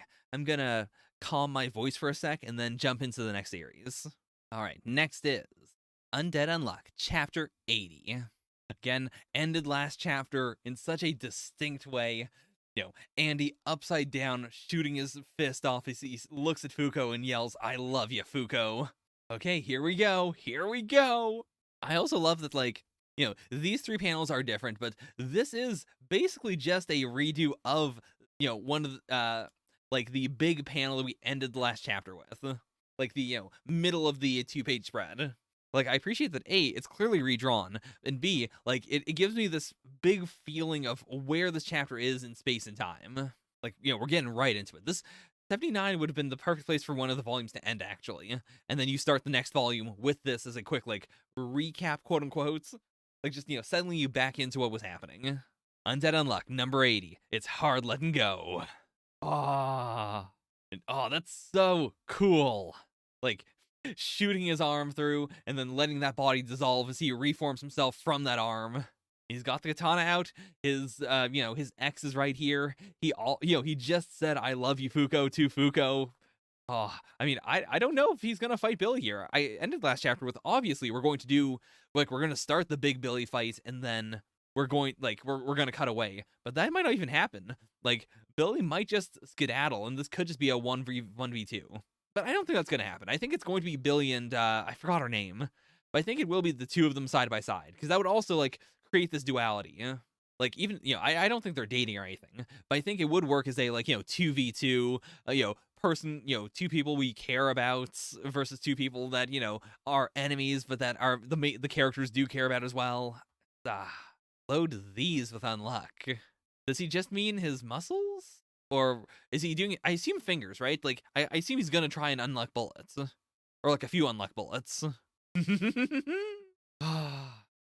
Like, it's not that we haven't seen the sensor bar, but just, like, I'm so happy to see it in focus once more. It's been a hot minute. A long time no see, Master Yusai. And it is, like, all fiery. Also, actually, that's the Union logo, right? So does she have, like, a Union sword? Actually, wait a minute. No. This is, that's Juiza's sword, isn't it? Meanwhile, we got the Unluck bullets. And yeah, Billy doesn't know about them. Also, actually, wait a minute. Is Fuko holding, like, can she use Unluck even, without, like, skin-to-skin contact? Because she is still wearing her gloves here. I mean, Yeah, like, she's still holding them in her hands all this time. I was wondering if this was supposed to be a, like, she's pushing them against her face, but it seems like they've been in her hands this whole time, because they're in her right hand, right? Which one is up here? It's the right.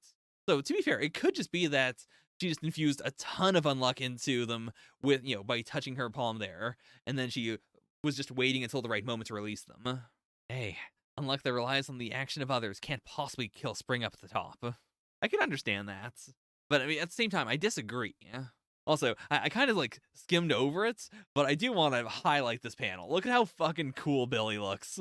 Like, he's so cowboy shooting the fingers out of the sky. Is that even, like, is he even, like, emulating a negator ability in order to do that? Or is he just that good at aiming? Because, like, that's not just midair. That is, like, right in front of him. And he is moving the guns, like, as he is shooting to hit all four of them simultaneously. Or, next to simultaneously. That is insane. Aww. Oh, I'm rooting for these two so much. Oh, Andy, how did you feel this time apart? Like, yeah, separately, we know for a fact that he loves her so much. I mean, he did confess, but, a confession is just that. Like, it's just saying it once. And Fuko realized her feelings truly when she was in the whale. So they have not yet had the clear, like, we're going to mutually tell each other we love each other under, no real duress. Or, not, without being actively, killed. I felt like death was around the corner. Wait, around the corner for me? But no, so he definitely meant himself. Like, it is like, I felt like I was going to die because you weren't here. Oh, when you saved me earlier, you were saying something where I couldn't really hear it though because it was through the glass. Ah, Andy. So he did say I love you, but he will not admit it here. Andy, you little sucker, you little bitch. That didn't match your lip flaps. Why is he lying? I mean, I think it is just that, like, I've been in that situation too. Like, I have the problem of, like, when I'm with my significant other, I lock up even more than I do around other people. Like, I'm not that open. I mean, like, even in these videos, I feel like, you can sense some hesitancy in me. I'm still a little awkward, even though I'm just literally talking to, like, I'm talking to all you guys, but I sometimes am, just, like, at my computer. Like, I shouldn't have, like, any fear of, people looking at me, but I do anyways. And that is amplified with, random other people, and it's amplified even more with the person I love, even though you would think it shouldn't be. And, like, I've worked really hard at, being more open and trying to, combat that, but it's still, it's something that affects me, and it's something that specifically affects me because, because the person I love is special to me. And it creates these feelings that, like, a level of hesitancy that I know, like, isn't helping anything, but it's still there. So, like, I can relate to Andy in this situation, where, like, he's completely open with the rest of the Union about how much he loves Fuko and how much he cares about her and how much effort he put into this. But then when he is next to her and, it's not that one climactic moment where he can yell it out loud, why he would retreat back into going like, I said you were pretty. But okay, so he's putting it off. It's clear, like, when this is over, we'll talk about it, which I can respect. I don't think we're really going to wait there, though. I'm definitely guessing that we're going to, like, it's definitely going to be a confession when they're fighting Spring. I don't think it's going to be in any other fight. I think it has to be, like, in the moment where, like, right before they fight Spring, or maybe they try and fight Spring, and then, like, it seems like, Spring's dice or, like, Spring's, like, petals have hit Andy, and he's going to really die for real. I think that's going to be when they, like, do a full confession. Like, when they both admit to each other their love without anything in between. And that would then explain, narratively, the reason for this hesitancy. Like, we can't have it happen here because we need it to be a little later. Zounds, how very odd. This tower I stand upon now leans ever so.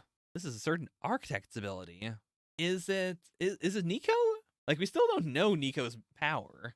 And I think it would make sense if it say, like, I can change the position of things. That might explain the black balls. Like, I don't know how I would phrase that as a word, but I could see it as a, like, Nico can, like, create these things and have them move around, and then, like, he can also, like, just have, objects move around in any way. Like a 3D model where you can, like, swivel it around, but for physical objects. Okay. Ian's abilities aren't the only ones I can use.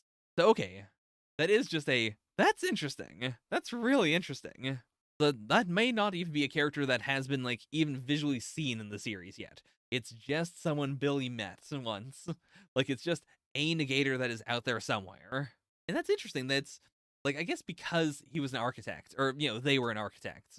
It is a specific like, this ability negates the balance of buildings. And over Unluck, neither of you can utilize that ability.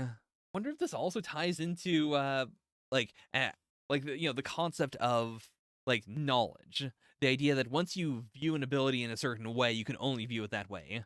Like maybe it is that Billy has some sort of understanding of how negator abilities work.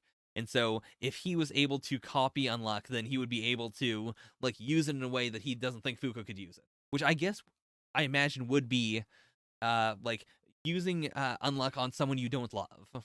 Like just a rational Unluck, or an Unluck that uses some other emotion. Because yeah, I can definitely see it as a like, he's jaded, he doesn't fully believe in the power of love, slash he doesn't think that you could love someone so deeply while also fighting someone. Like as a like, like how can you possibly generate enough love for Spring in order to then afflict Spring with this Unluck? Or alternatively, like, I mean, he did outright say in this chapter, he doesn't think the Unluck bullet would work. Like, Unluck that requires, like Andy as a vessel to then like have the calamity happen will not work. It has to be directly like striking Spring with a burst of pure Unluck, as opposed to striking something near Spring with Unluck. And yeah, he's floating. Like, is that also unbalance? Like, or is it something else? I mean, actually, it might be a like, he's moving the like, he's causing the building to be unbalanced in reference to himself. So like, he is staying in one spot in three-dimensional space, and then the building is moving. Oh, interesting. Because also, it's been a while, but like Victor was also able to negate negator abilities, right? Like I remember, I'm gonna have to reread the end of the spoil arc, but I remember that being a thing he did very briefly. So I think there's got to be like some level of, if you understand the rules to an extent, then there are certain like weird things you can do.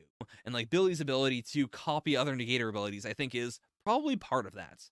I mean, it could be just a part of unbelievable or unbelieve, but I think it might just be a completely separate thing. Ah. Oh, that's so cool. Like the idea that, yeah, it just springs back into its original position as opposed to like actually toppling over. That's so cool. That's such an interesting ability. I wonder how the original architect used it. Or if like if that architect ever did use that ability. Or like, they could have just been a person who just had this weird ability, and then Billy at some point tracked them down using like, like union information or something. Okay, he's still floating. Now neither of you can move because you decide to stay here. But, I mean, I was gonna say, maybe Fuko still has, like, an unlocked bullets, like, in her mouth or something. But even then, like, were it to fly around, I mean, I guess it could still work. Like, using Billy's proximity to Andy, like, they could keep the unlocked bullet out of his, out of his line of sight. Slash, like, if he turns his head to look at it, then they would be free. Having something to protect breeds vulnerabilities. That's why you two are weak. What are they gonna do? Because Andy let go of the sword, right? So he doesn't have it. Like, is there something he can do with the sword, maybe? Oh, and okay, so I don't know what's. I mean, I guess yeah, she still had Clothy, yeah. But okay, cool. So yeah, Clothy just became this harness. Oh, and that's so cool. So yeah, like she just left her like shirt on there as a way to make it look like she was still there. Or like her shirt and her gloves. That's a wild move. And yeah, as long as Billy keeps or sorry, yeah, as long as Billy keeps Andy locked in this position, he cannot move his head. Like he cannot go after Fuko. And the moment that he goes after Fuko, then Andy's, capable of like stabbing him in the back or like forcing him down. With how you are now, I know you can beat Spring. And this makes total sense, because yeah, the whole point of this arc was Fuko needs to be strong enough to beat Spring on her own. Like, this could just be the Billy, Andy and Billy fight, Fuko and Spring fight, and then, like, not having, what was her name again? Yusai. Yeah, we might not even resolve her and Billy in this arc. I think it'd be good to do a flashback. Actually, especially with like Billy's like view on the world and the whole like, having someone to protect makes you weak. I think maybe he might bring up the fact that like Yusai was so hurt by Billy like leaving her, or sorry, Andy leaving her. Like I could see that being a big like, you know, we don't really want to see, like, how do I put this? Like, I don't think now would be the time to bring up Billy's origin. So I don't think we would do a flashback to him. And doing a Andy flashback just on his own wouldn't make any sense. But doing the Yusai flashback here would actually be really clever. The only weird thing would be that she is, not like also floating in the air with them. But I could see them talking, and I could see it being the, like, I could tell that Yusai wasn't really trying to kill you in that moment because of her weakness, and then Andy saying no, like, she didn't do that because of her strength. And, because even if she is my ex, like, I don't hate her, and I still, believe in her, and I've neglected her for a long time, but I do want to make amends. Dude, what an absolute banger of a chapter. God damn, Undead Unluck is so good. The only thing I didn't like was, like, Billy, like, pulling back his confession. But even, I keep on saying Billy when I mean Andy. I have never had this problem before. Why am I doing that? But yeah, pulling back the confession is the only thing that I kinda didn't like, but even then, I get why it's happening. And I think it's going to make the big, like, two of them confessing, near the end of this arc even better. Or, I mean, like, honestly, it could happen while Fuko is, like, trying to fight Spring. It could be as simple as, Andy just screaming, I love you, Fuko, at the top of his lungs, bolstering the amount of love in her body and, causing the unluck that then hits Spring. Like, I could see it being the, like, she has to generate love for Spring in that moment. And having Andy, like, confess his love for her and, feeling her own love for Andy, like, there's enough love in her body that, she can direct some of that love towards Spring. Like, it sounds so shonen when I say that, but, like, that's a thing that you can do. Like, I do it a lot when, when I'm cooking, for instance. I do think of the people I love when, even if I'm cooking for someone I don't love, like, just a friend or something. And that does make the food taste better. Like, you can just do that. Or, like, if you are thinking about, your loved ones, and then you like approach a stranger, you're more likely to, like, be altruistic and to help them and to, be more receptive to them. Even if you, don't literally love them, there's enough love in your heart that is now changing the way in which you view that person. So, still an absolute, like 9 out of 10, 10 out of 10 chapter, even with, that thing, because I get it. I understand why it's there. And Undead Unluck is the kind of series where, like, I don't think we are going to wait until the end of the series for the two of them to confess their love to each other, or for the two of them to be in a relationship. Like, the series is already, like, been so good about them that I have no fear that we're going to get that. I mean, it could even be like, if they want the big climactic, like, the end of an era confession thing, they could even just do that before the, the start of the next loop. And have the next loop be Andy and Fuko are separated. Fuko is in the arc. Andy is just, living on the annihilated Earth. Or, like, he's just drifting in space, like, on the, some of the chunks of, rubble that existed on the prior Earth. And then they get back together, and at that point, it's a clear, like, well, we love each other. We're gonna just do this. Like, we're just going forward. We're just gonna have a relationship this whole time. I mean, like, it's not like they haven't. It's just, it's the classic Japanese, like, we may do relationship things, but it's not a relationship until we say the words out loud to each other. Anyways, Undead Unluck, absolute. Why? Totally ruined my own vibe. Where do it's gotta go above Neru and Hunter's Guild, but they're so good. I'm so happy that Jump is this good. It always feels like I'm, like, cutting into my flesh when I'm like, every series needs to be acknowledged as being damn good, but I can't acknowledge all of them as being equally good.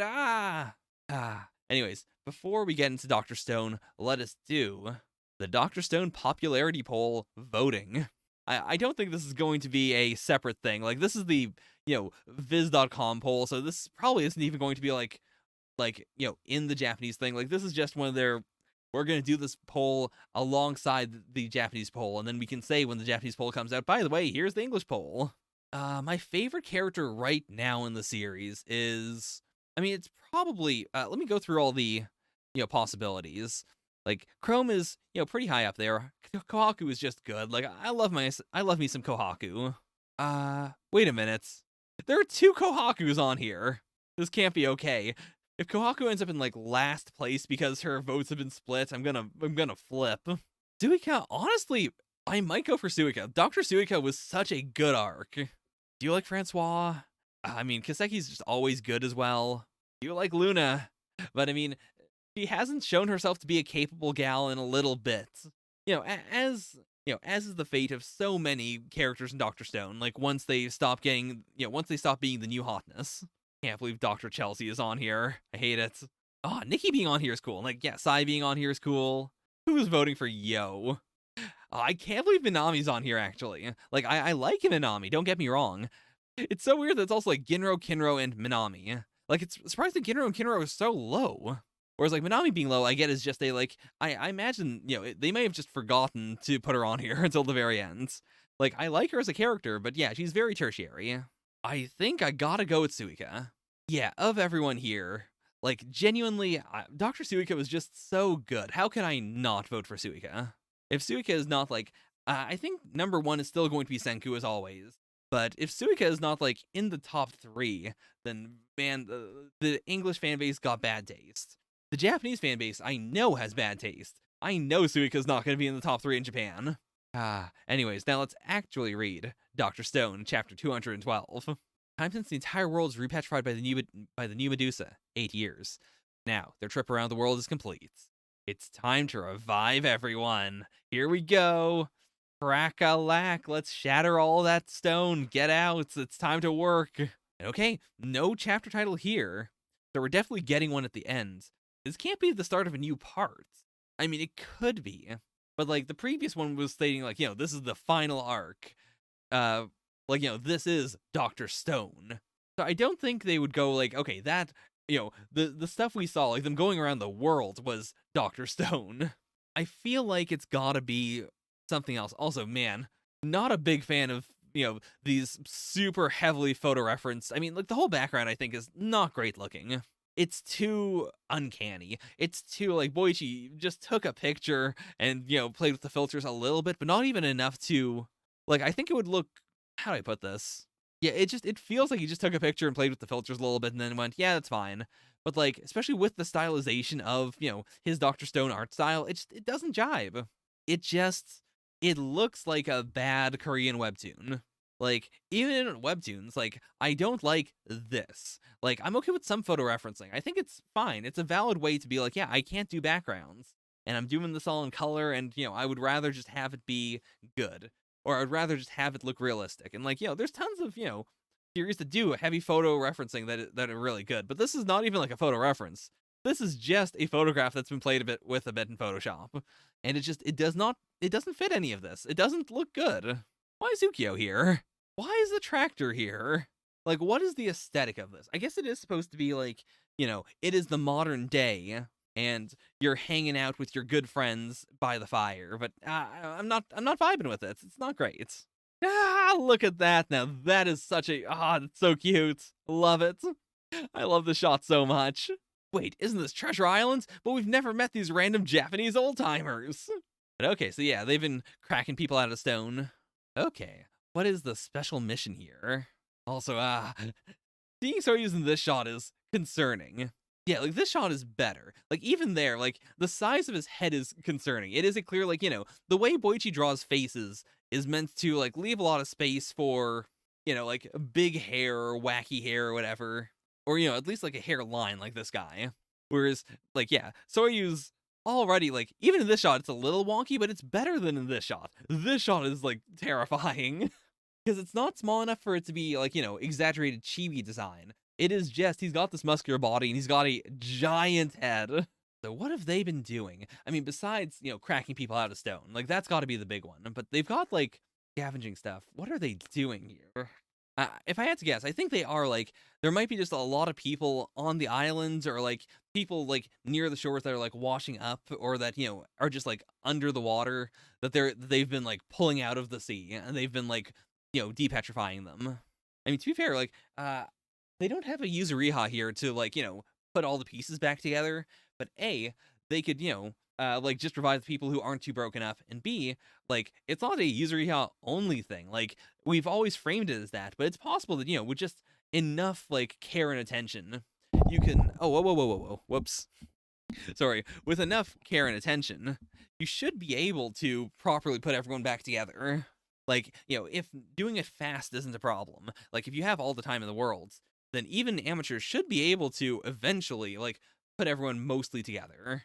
Like, leaving just enough for like, a scar to form or something. All right. Seeing Mount Fuji in the mainland, around the world and back. This is our triumphant return to Japan. Ah, Kohaku and Ruri back together at last. Aww, seeing Kohaku happy is just the best thing in the world. Kohaku being happy, like, it just is. I can't believe it. Like, throughout the entire series, like, even as Kohaku's been getting less and less focus, she is still, like, she still gets focus, and she is still great. I'm so happy to see her being happy. It's great. Also, I see in this shot we get a tiny little bit of cheek just to remind you that, yes, ever since her introduction, Kohaku has never worn panties. I think she has worn a swimsuit at some point, but that's technically not panties. Big gorilla energy. And okay, I am glad that it was just Kohaku who beat the shit out of him for that. Like, Ruri didn't care.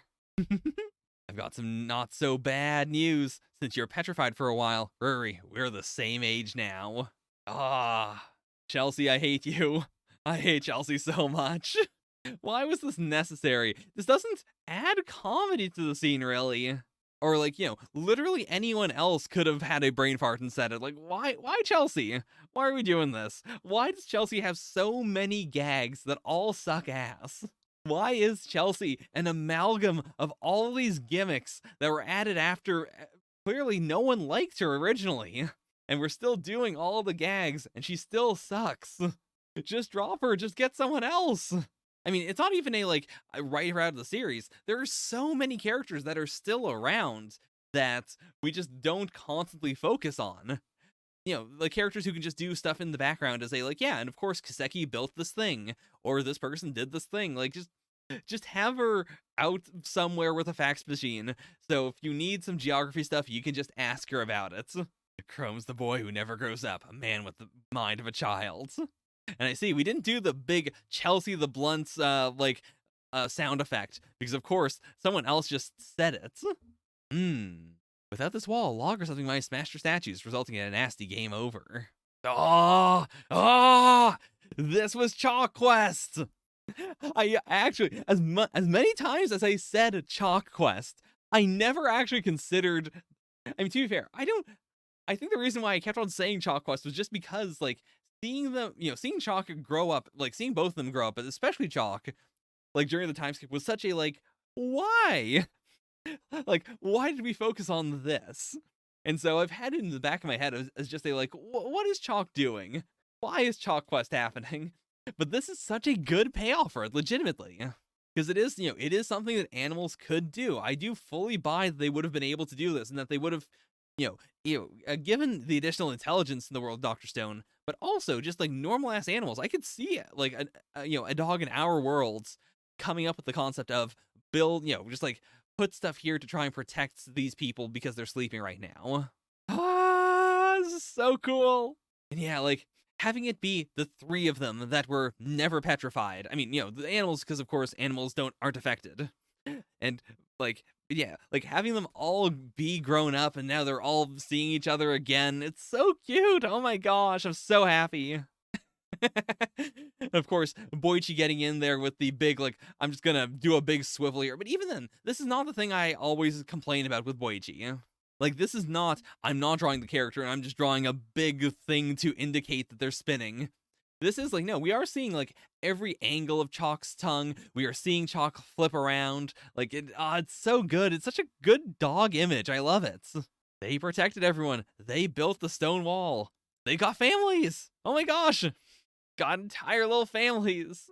That's so cool, actually. It's so cool that, yeah, like this isn't the, the classic dog sacrificing its entire life in order to stay by its owner's grave. Like, it is a clear, like, no, they've also just been living their lives, but they've also been carrying out this task in order to protect the people they care about.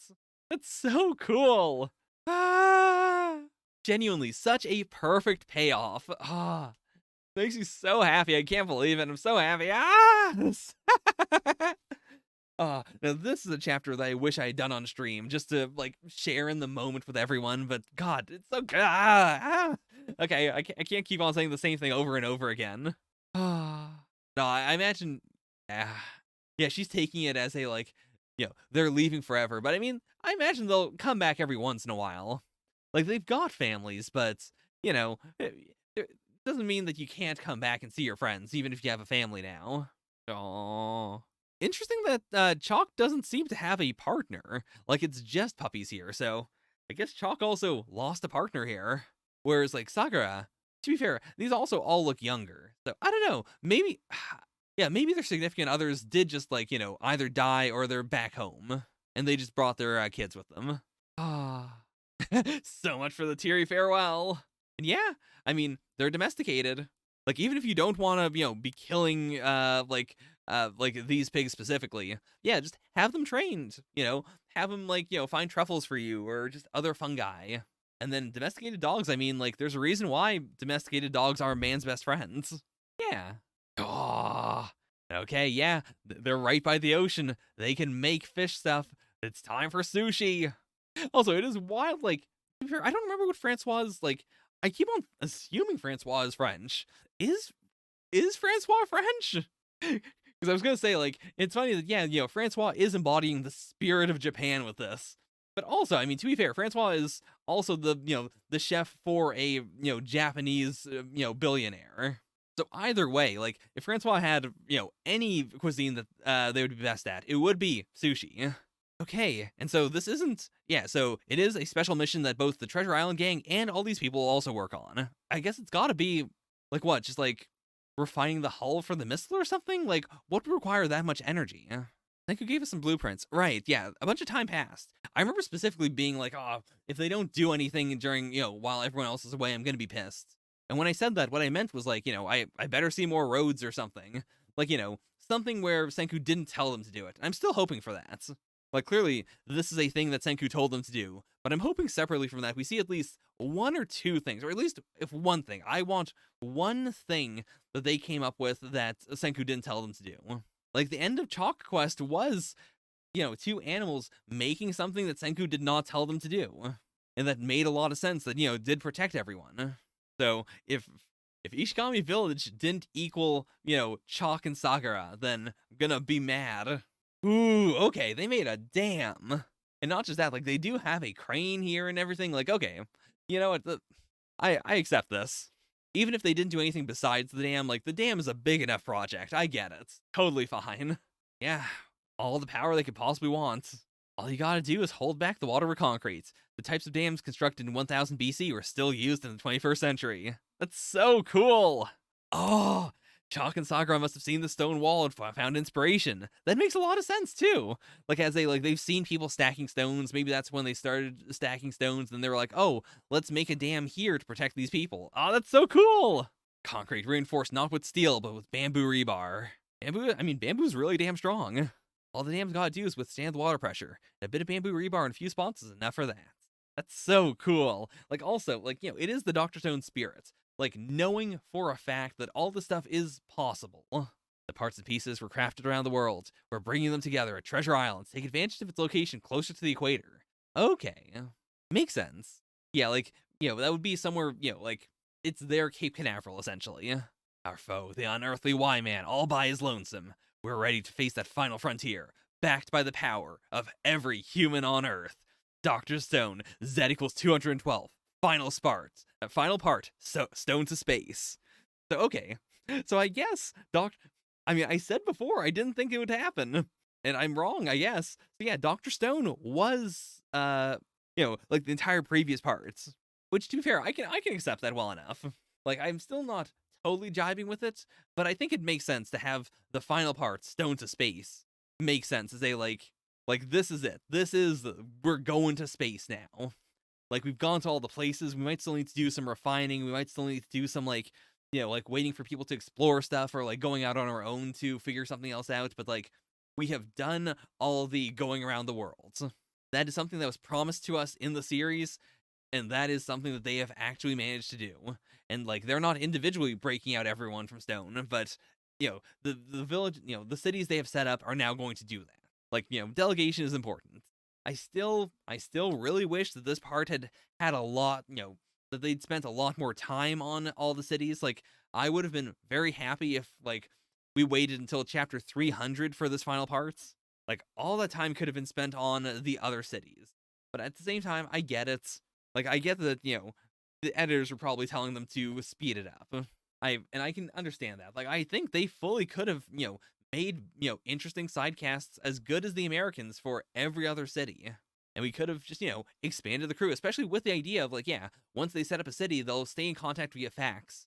And they might keep like one person with them for super important, like, making the missile stuff or making the shuttle stuff.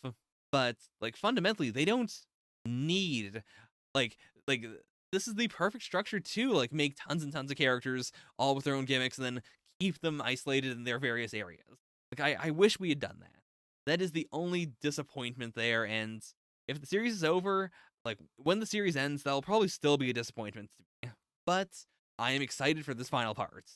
Dr. Stone is still one of my favorite series ever, and I'm waiting for this to knock my socks off. All right, let's go. As for this chapter itself, it was all right. I mean, we got the conclusion to Chalk Quests as I wanted. There was some, emotional stuff here, but fundamentally, yeah, like, it's not, how do I put this? It's not like an amazing chapter by itself. I'm happy with this. Like, even then, like, I'm not happy with this part of Dr. Stone. It is the one part that I think has the most, like, stuff that's clearly been sped up. Stuff that has not been fleshed out to my liking. But it's still alright. And this chapter is alright as a promise that we are going to, do the next part and that it's gonna be good. And I'm excited for it in its own way. But I can't, in all good faith, put this chapter that high. So where am I putting? I mean, it's beating PPPPPP for sure. And like, it did feel very good. I mean, at the very least, we got the end of Chalk Quest. We got Kohaku being happy, both of which are very strong. Do I put it? I mean, I'll put it above the Elusive Samurai. Elusive Samurai was a chapter where, like, they did some stuff that I think I'm going to like in the future, but the chapter itself was not, it was also kind of middling to me. So I think this works. All right, 2 more and then we're out. Next is My Hero Academia, chapter 327.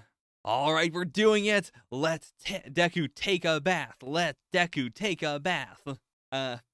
I've described this to other people. I should probably say, I've been describing this part to like 1 or 2 people who have not been keeping up with My Hero as literally just everyone outside of UA screaming, "Let Deku take a bath," or no, "Let Deku take a shower" is how I phrased it so many times, because it's not wrong.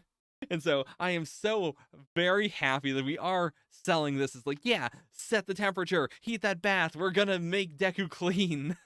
Most things in the world can be solved by a good bath. Oh, and look at how big these heads are. It's so cute. Look at how childlike Deku looks like here.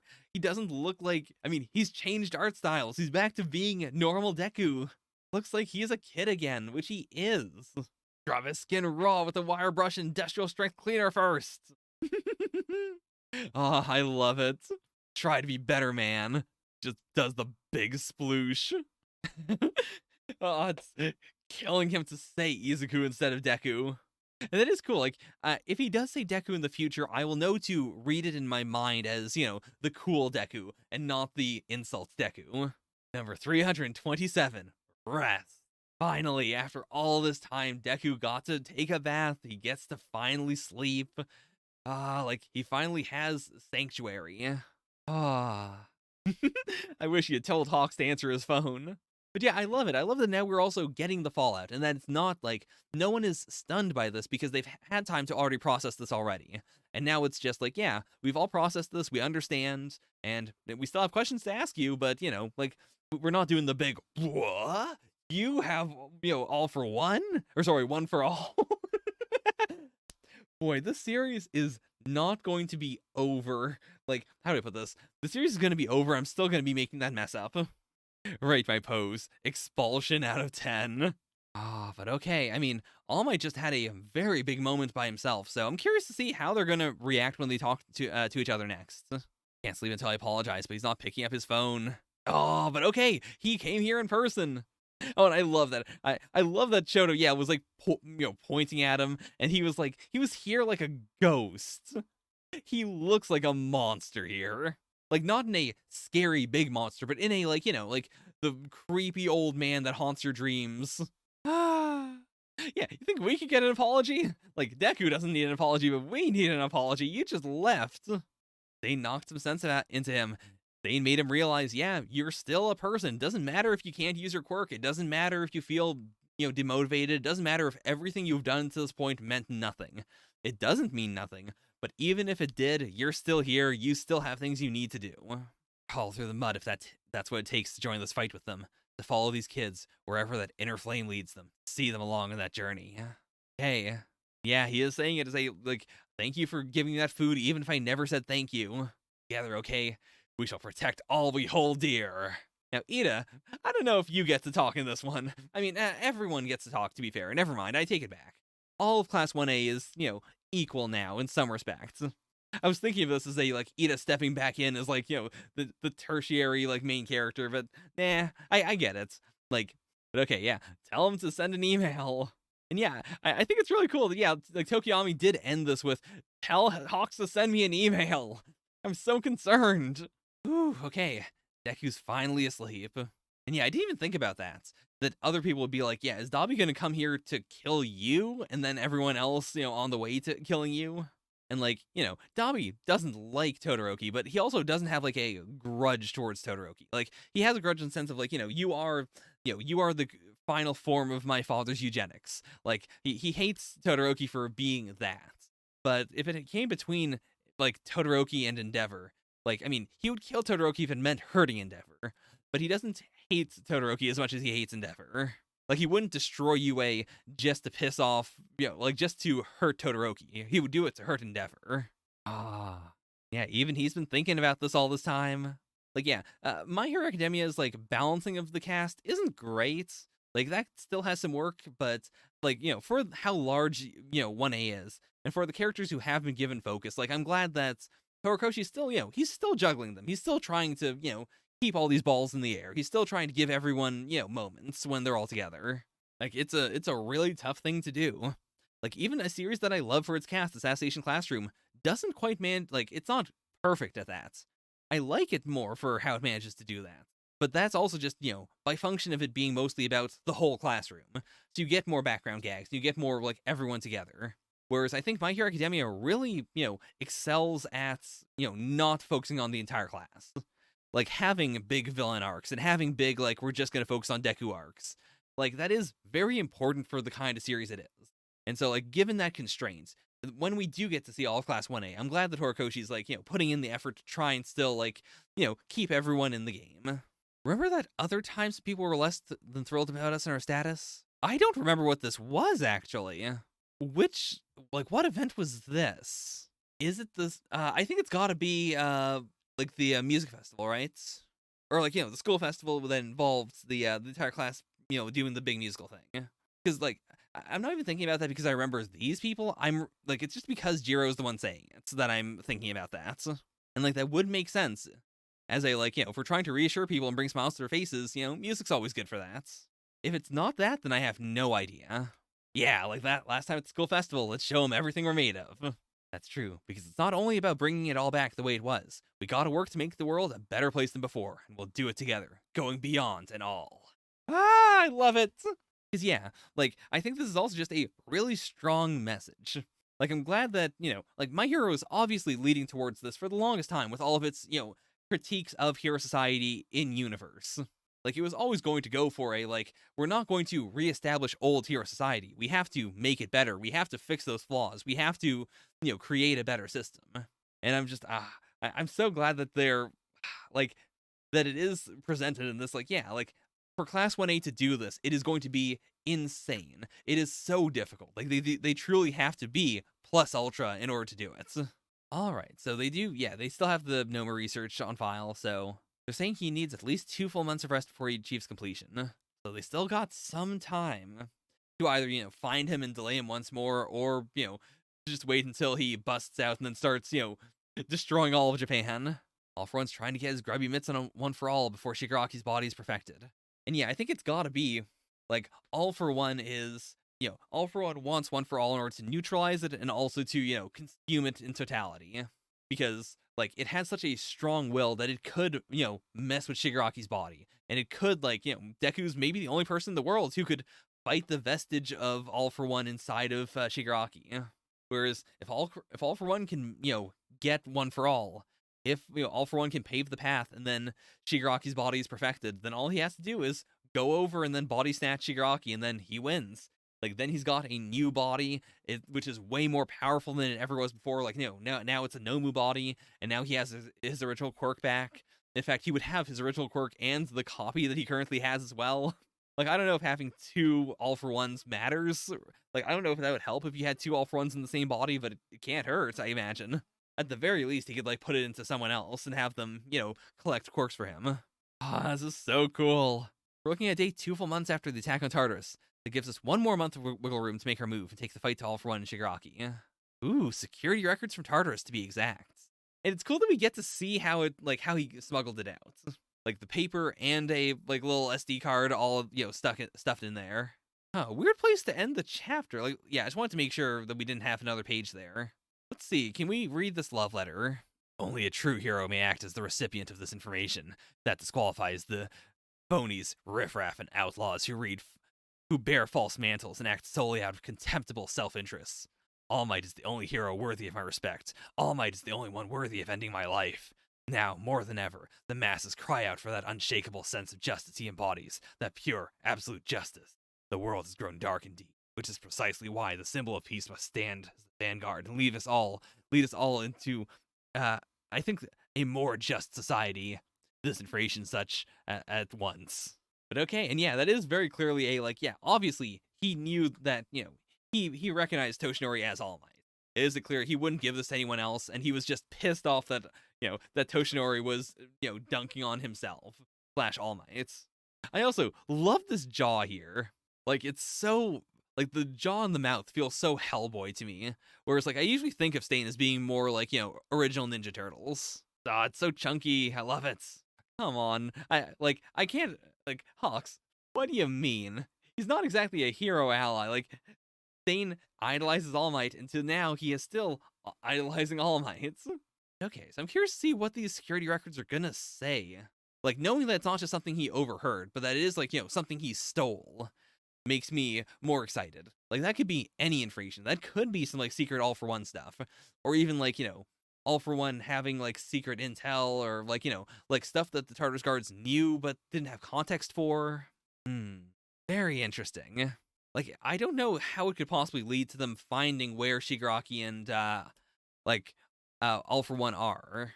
I think it's just gotta be a way to find known associates. And then from them, maybe they can track down, the League of Villains. And then from there, maybe they can track down where Shigaraki is or where All for One is hiding. Yeah, we've got a paper trail. It's gonna work. And also, we're gonna do I think it's gotta be a musical number. I feel like they have to do it. I think they are going to just play another song, which is still cool in its own right. Also, is Mineta just getting slapped here? I didn't even notice this until right now. Is he getting slapped? Did he do anything here? I mean, I know he was just piping up a little while ago, but that also would just take there's no way that this would lead to him getting slapped then. I feel like we missed out on a background gag or something.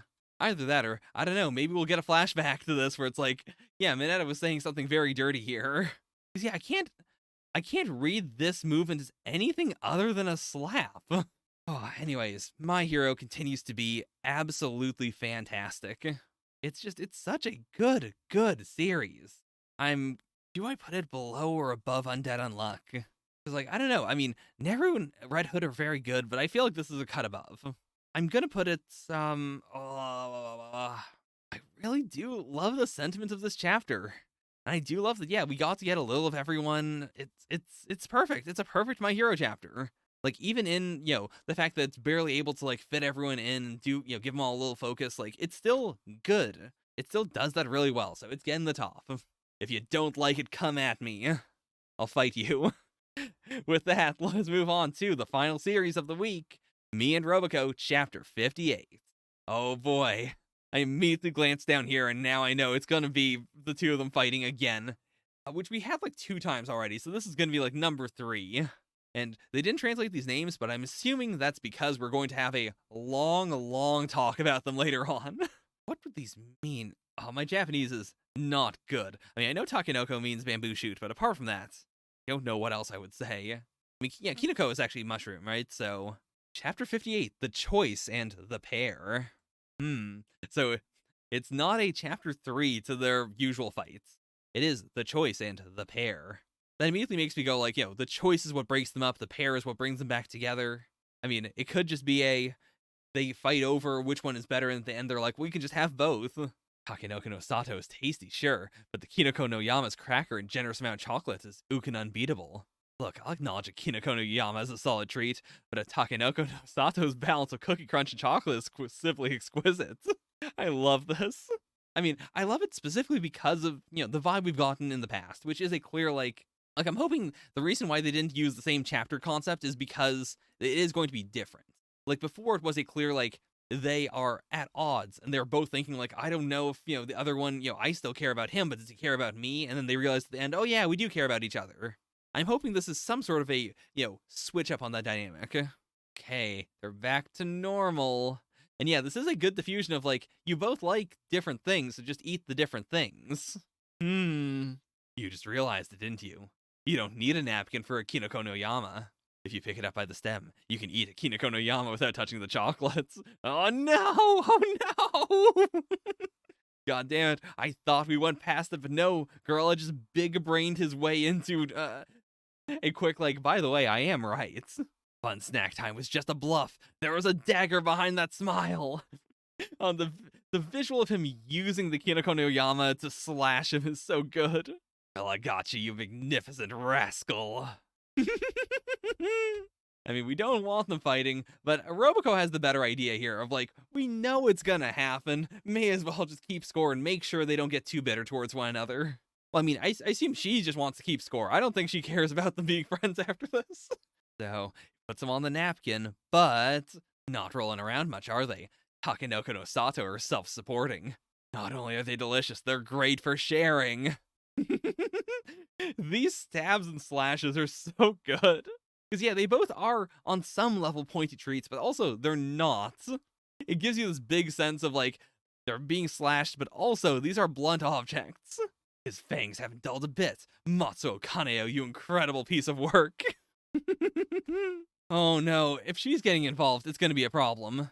Okay, let's switch things up and play some video games. I mean, that's just gonna cause the same problem.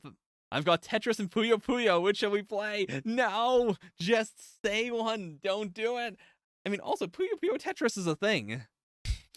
Oh no, Roboco's back into kill all humans mode. If we let them be, they'll cool off. But that day, the two boys argued about everything. So, dogs versus cats. I assume, like, ramen versus somen. Bananas versus oranges. Short hair versus long hair, I assume. And of course, she is just keeping track of the score constantly. Oh no, I'm not even getting involved in this one. I was never a fan of, what is the series called again? Nisekoi. About the fake romance becoming real. Yeah, sure, Chitoge's the real heroine, but Onodera was always best girl to me, okay? Was I wrong for hoping? Oh, look at me, Ook. I don't respect the creator's intentions.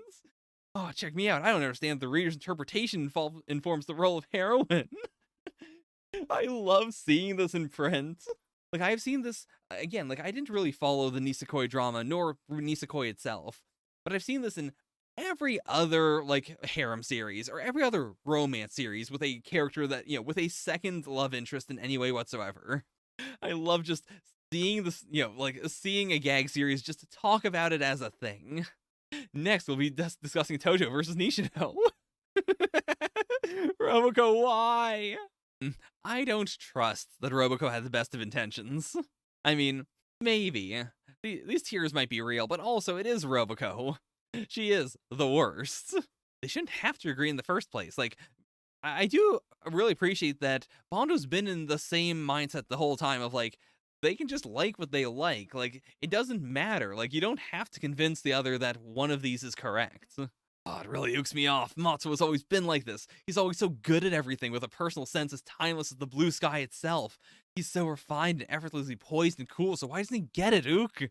I'm downright vexed here. Gorilla's always been like this. He's so manly, but as kind as the soil itself. He possesses so many qualities I'll never have, and I admire him so much, so why doesn't he understand? God, is me and Roboco the best series or what? Ah.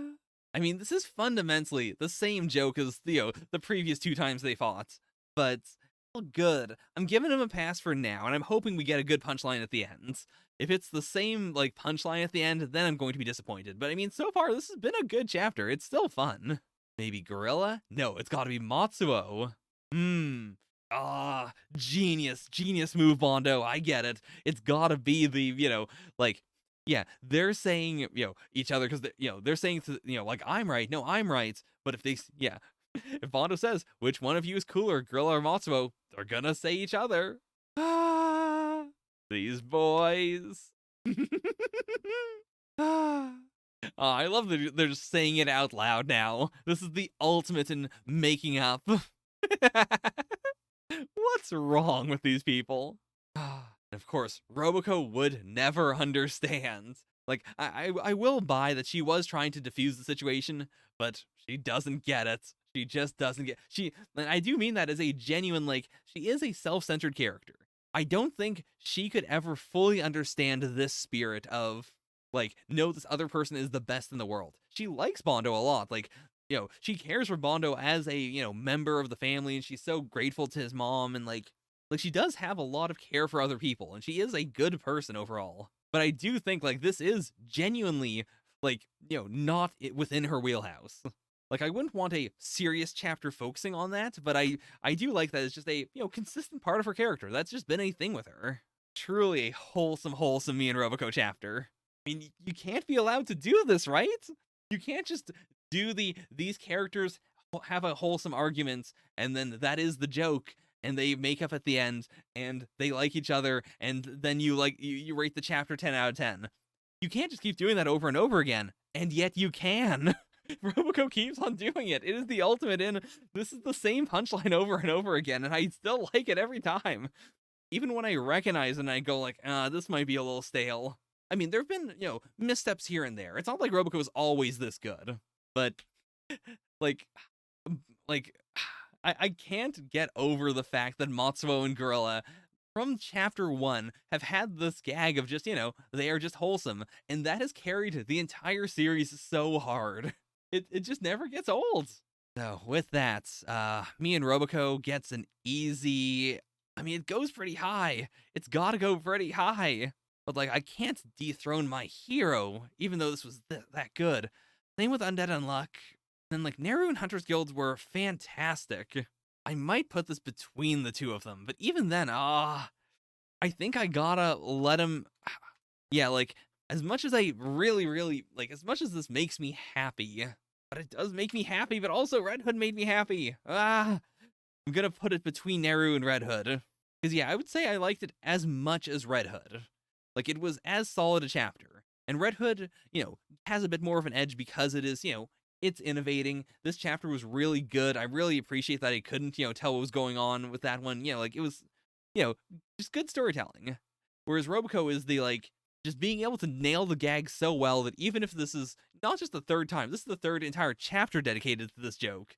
But this joke also comes up in other chapters. And yet, despite that, it's still good. I gotta appreciate the moxie. Alright, with that, author comments, then we are done. Did Bone Collection only have 2 volumes? 'Cause yeah, Oh, it doesn't even have the thing to go to the second one. Let me just click on the full series real quick.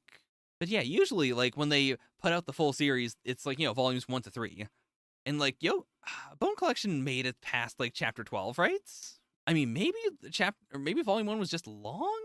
Oh no, Bone Collection ended at chapter 15. I forgot about that. I thought it at least made it to chapter 20. But okay, if it ended at chapter 15, then I could see it, yeah, that would be 8 and 7, right? So yeah, that makes sense as 2 volumes. I'm sorry, what? Boruto Naruto Next Generation's Back in Time? Was this a movie? Or wait, no. There was a, yeah, that was just an arc of the series. I remember seeing that as a, yeah, there's just an arc that does that. But okay, so yeah, that is just like a whole arc, like 20 episodes or 21 episodes. Damn. But yeah, for a moment there, I thought it was just like because of the way they phrased it, I thought it was like a full movie. Which, to be fair, like an arc is way more time than a movie. That is more impressive. I still gotta read this interview, but I'm probably not gonna do it like on the channel. I don't know if that'd be interesting. Let's just hop into these mangaka comments. I had a big meeting with all the science consultants. So many difficult words were flying around online that my head hurts. Interesting. So I wonder if they had to do the big, like, here's all the science behind how you would build a rocket using, the level of technology that they have now. Or, like, here's the stuff that they would have to progress in order to eventually build a rocket. There was already an error in Chapter 1. I'm sorry, forgive me, I'll never do it again, probably. Apollo 3, shape it up. Oh, I can't imagine how cool it would be to work at Shonen Jump and go to, like, Shueisha headquarters and see an exhibit for your series being put together. Like, just, having, like, framed pages and stuff would already be cool, but, like, a full-on exhibit, like, with, like, a cardboard standee and stuff would be the coolest thing in the world. Congrats on 100 volumes, Oda. Like, it was really cool seeing, like, almost every mangaka in Jump at some point say thank you for, volume 100. Or congrats on volume 100, rather. They're gonna make a life-size bust statue. Wow, I plan to buy it. A bust of what? Horikoshi, wait, what? What do you mean?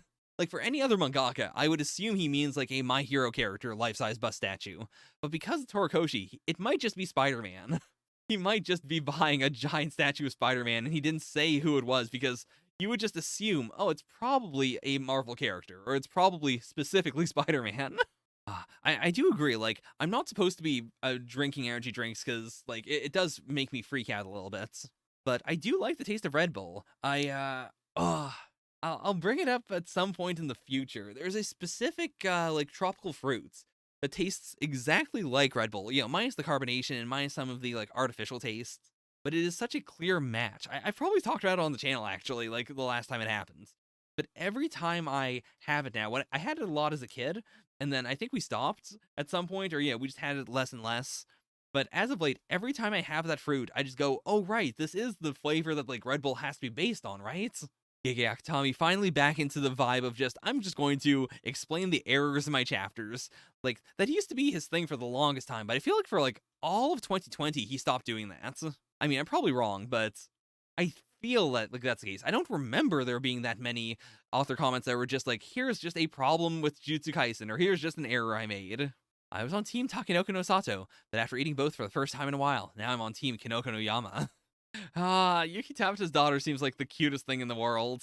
Like, now that We Never Learn is over, like, the amount of cute shenanigans happening due to, like, the mangaka's kids has depleted significantly in the mangaka comments. I mean, I'll give Komoto this. Frying potatoes is good. I have no talent when it comes to picking the right cashier. No matter where I line up, the other lines go faster. To be fair, I think that's probably just a perception thing. Like, it is the, you feel like all the other lines are going faster no matter what, but that's just because you're focusing on your line the most. We suddenly need to add a lot of sensor bars again. My assistants are starting to figure out the right size. Makes me happy. So this is definitely confirming that, like, there is a canonical genital size to Andy. And it is a clear, like, even if it's not always the same, like, it has, like Tosca's clearly stating each time, like, there has to be a consistent size. Like, you can't make it too big or too small.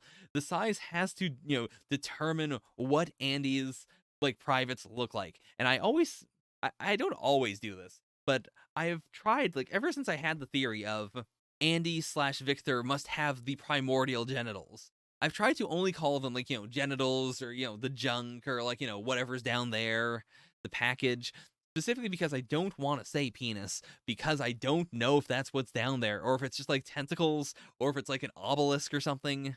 Like, my theory is still, because he existed prior, or, because his body existed prior to all the rules, his genitals are, like, the original genitals. And therefore, when we eventually meet Uncensor, and Uncensor activates their ability to remove the censor bar, what we see is going to be super alien and weird. I know you all know that, but just in case you don't read Undead Unluck, I wanted to bring that up. As a person who can't even go out to buy a trash bag, I have nothing exciting to write here. Oof. Anyways, those are the mangaka comments. It's alright. I'm happy I managed to get through this. I've you know, I haven't been the best emotionally, but this was a really fun, sorry, a really fun time. And I'm really glad to have shared this time with you. Next week, live streams are back on, no matter what.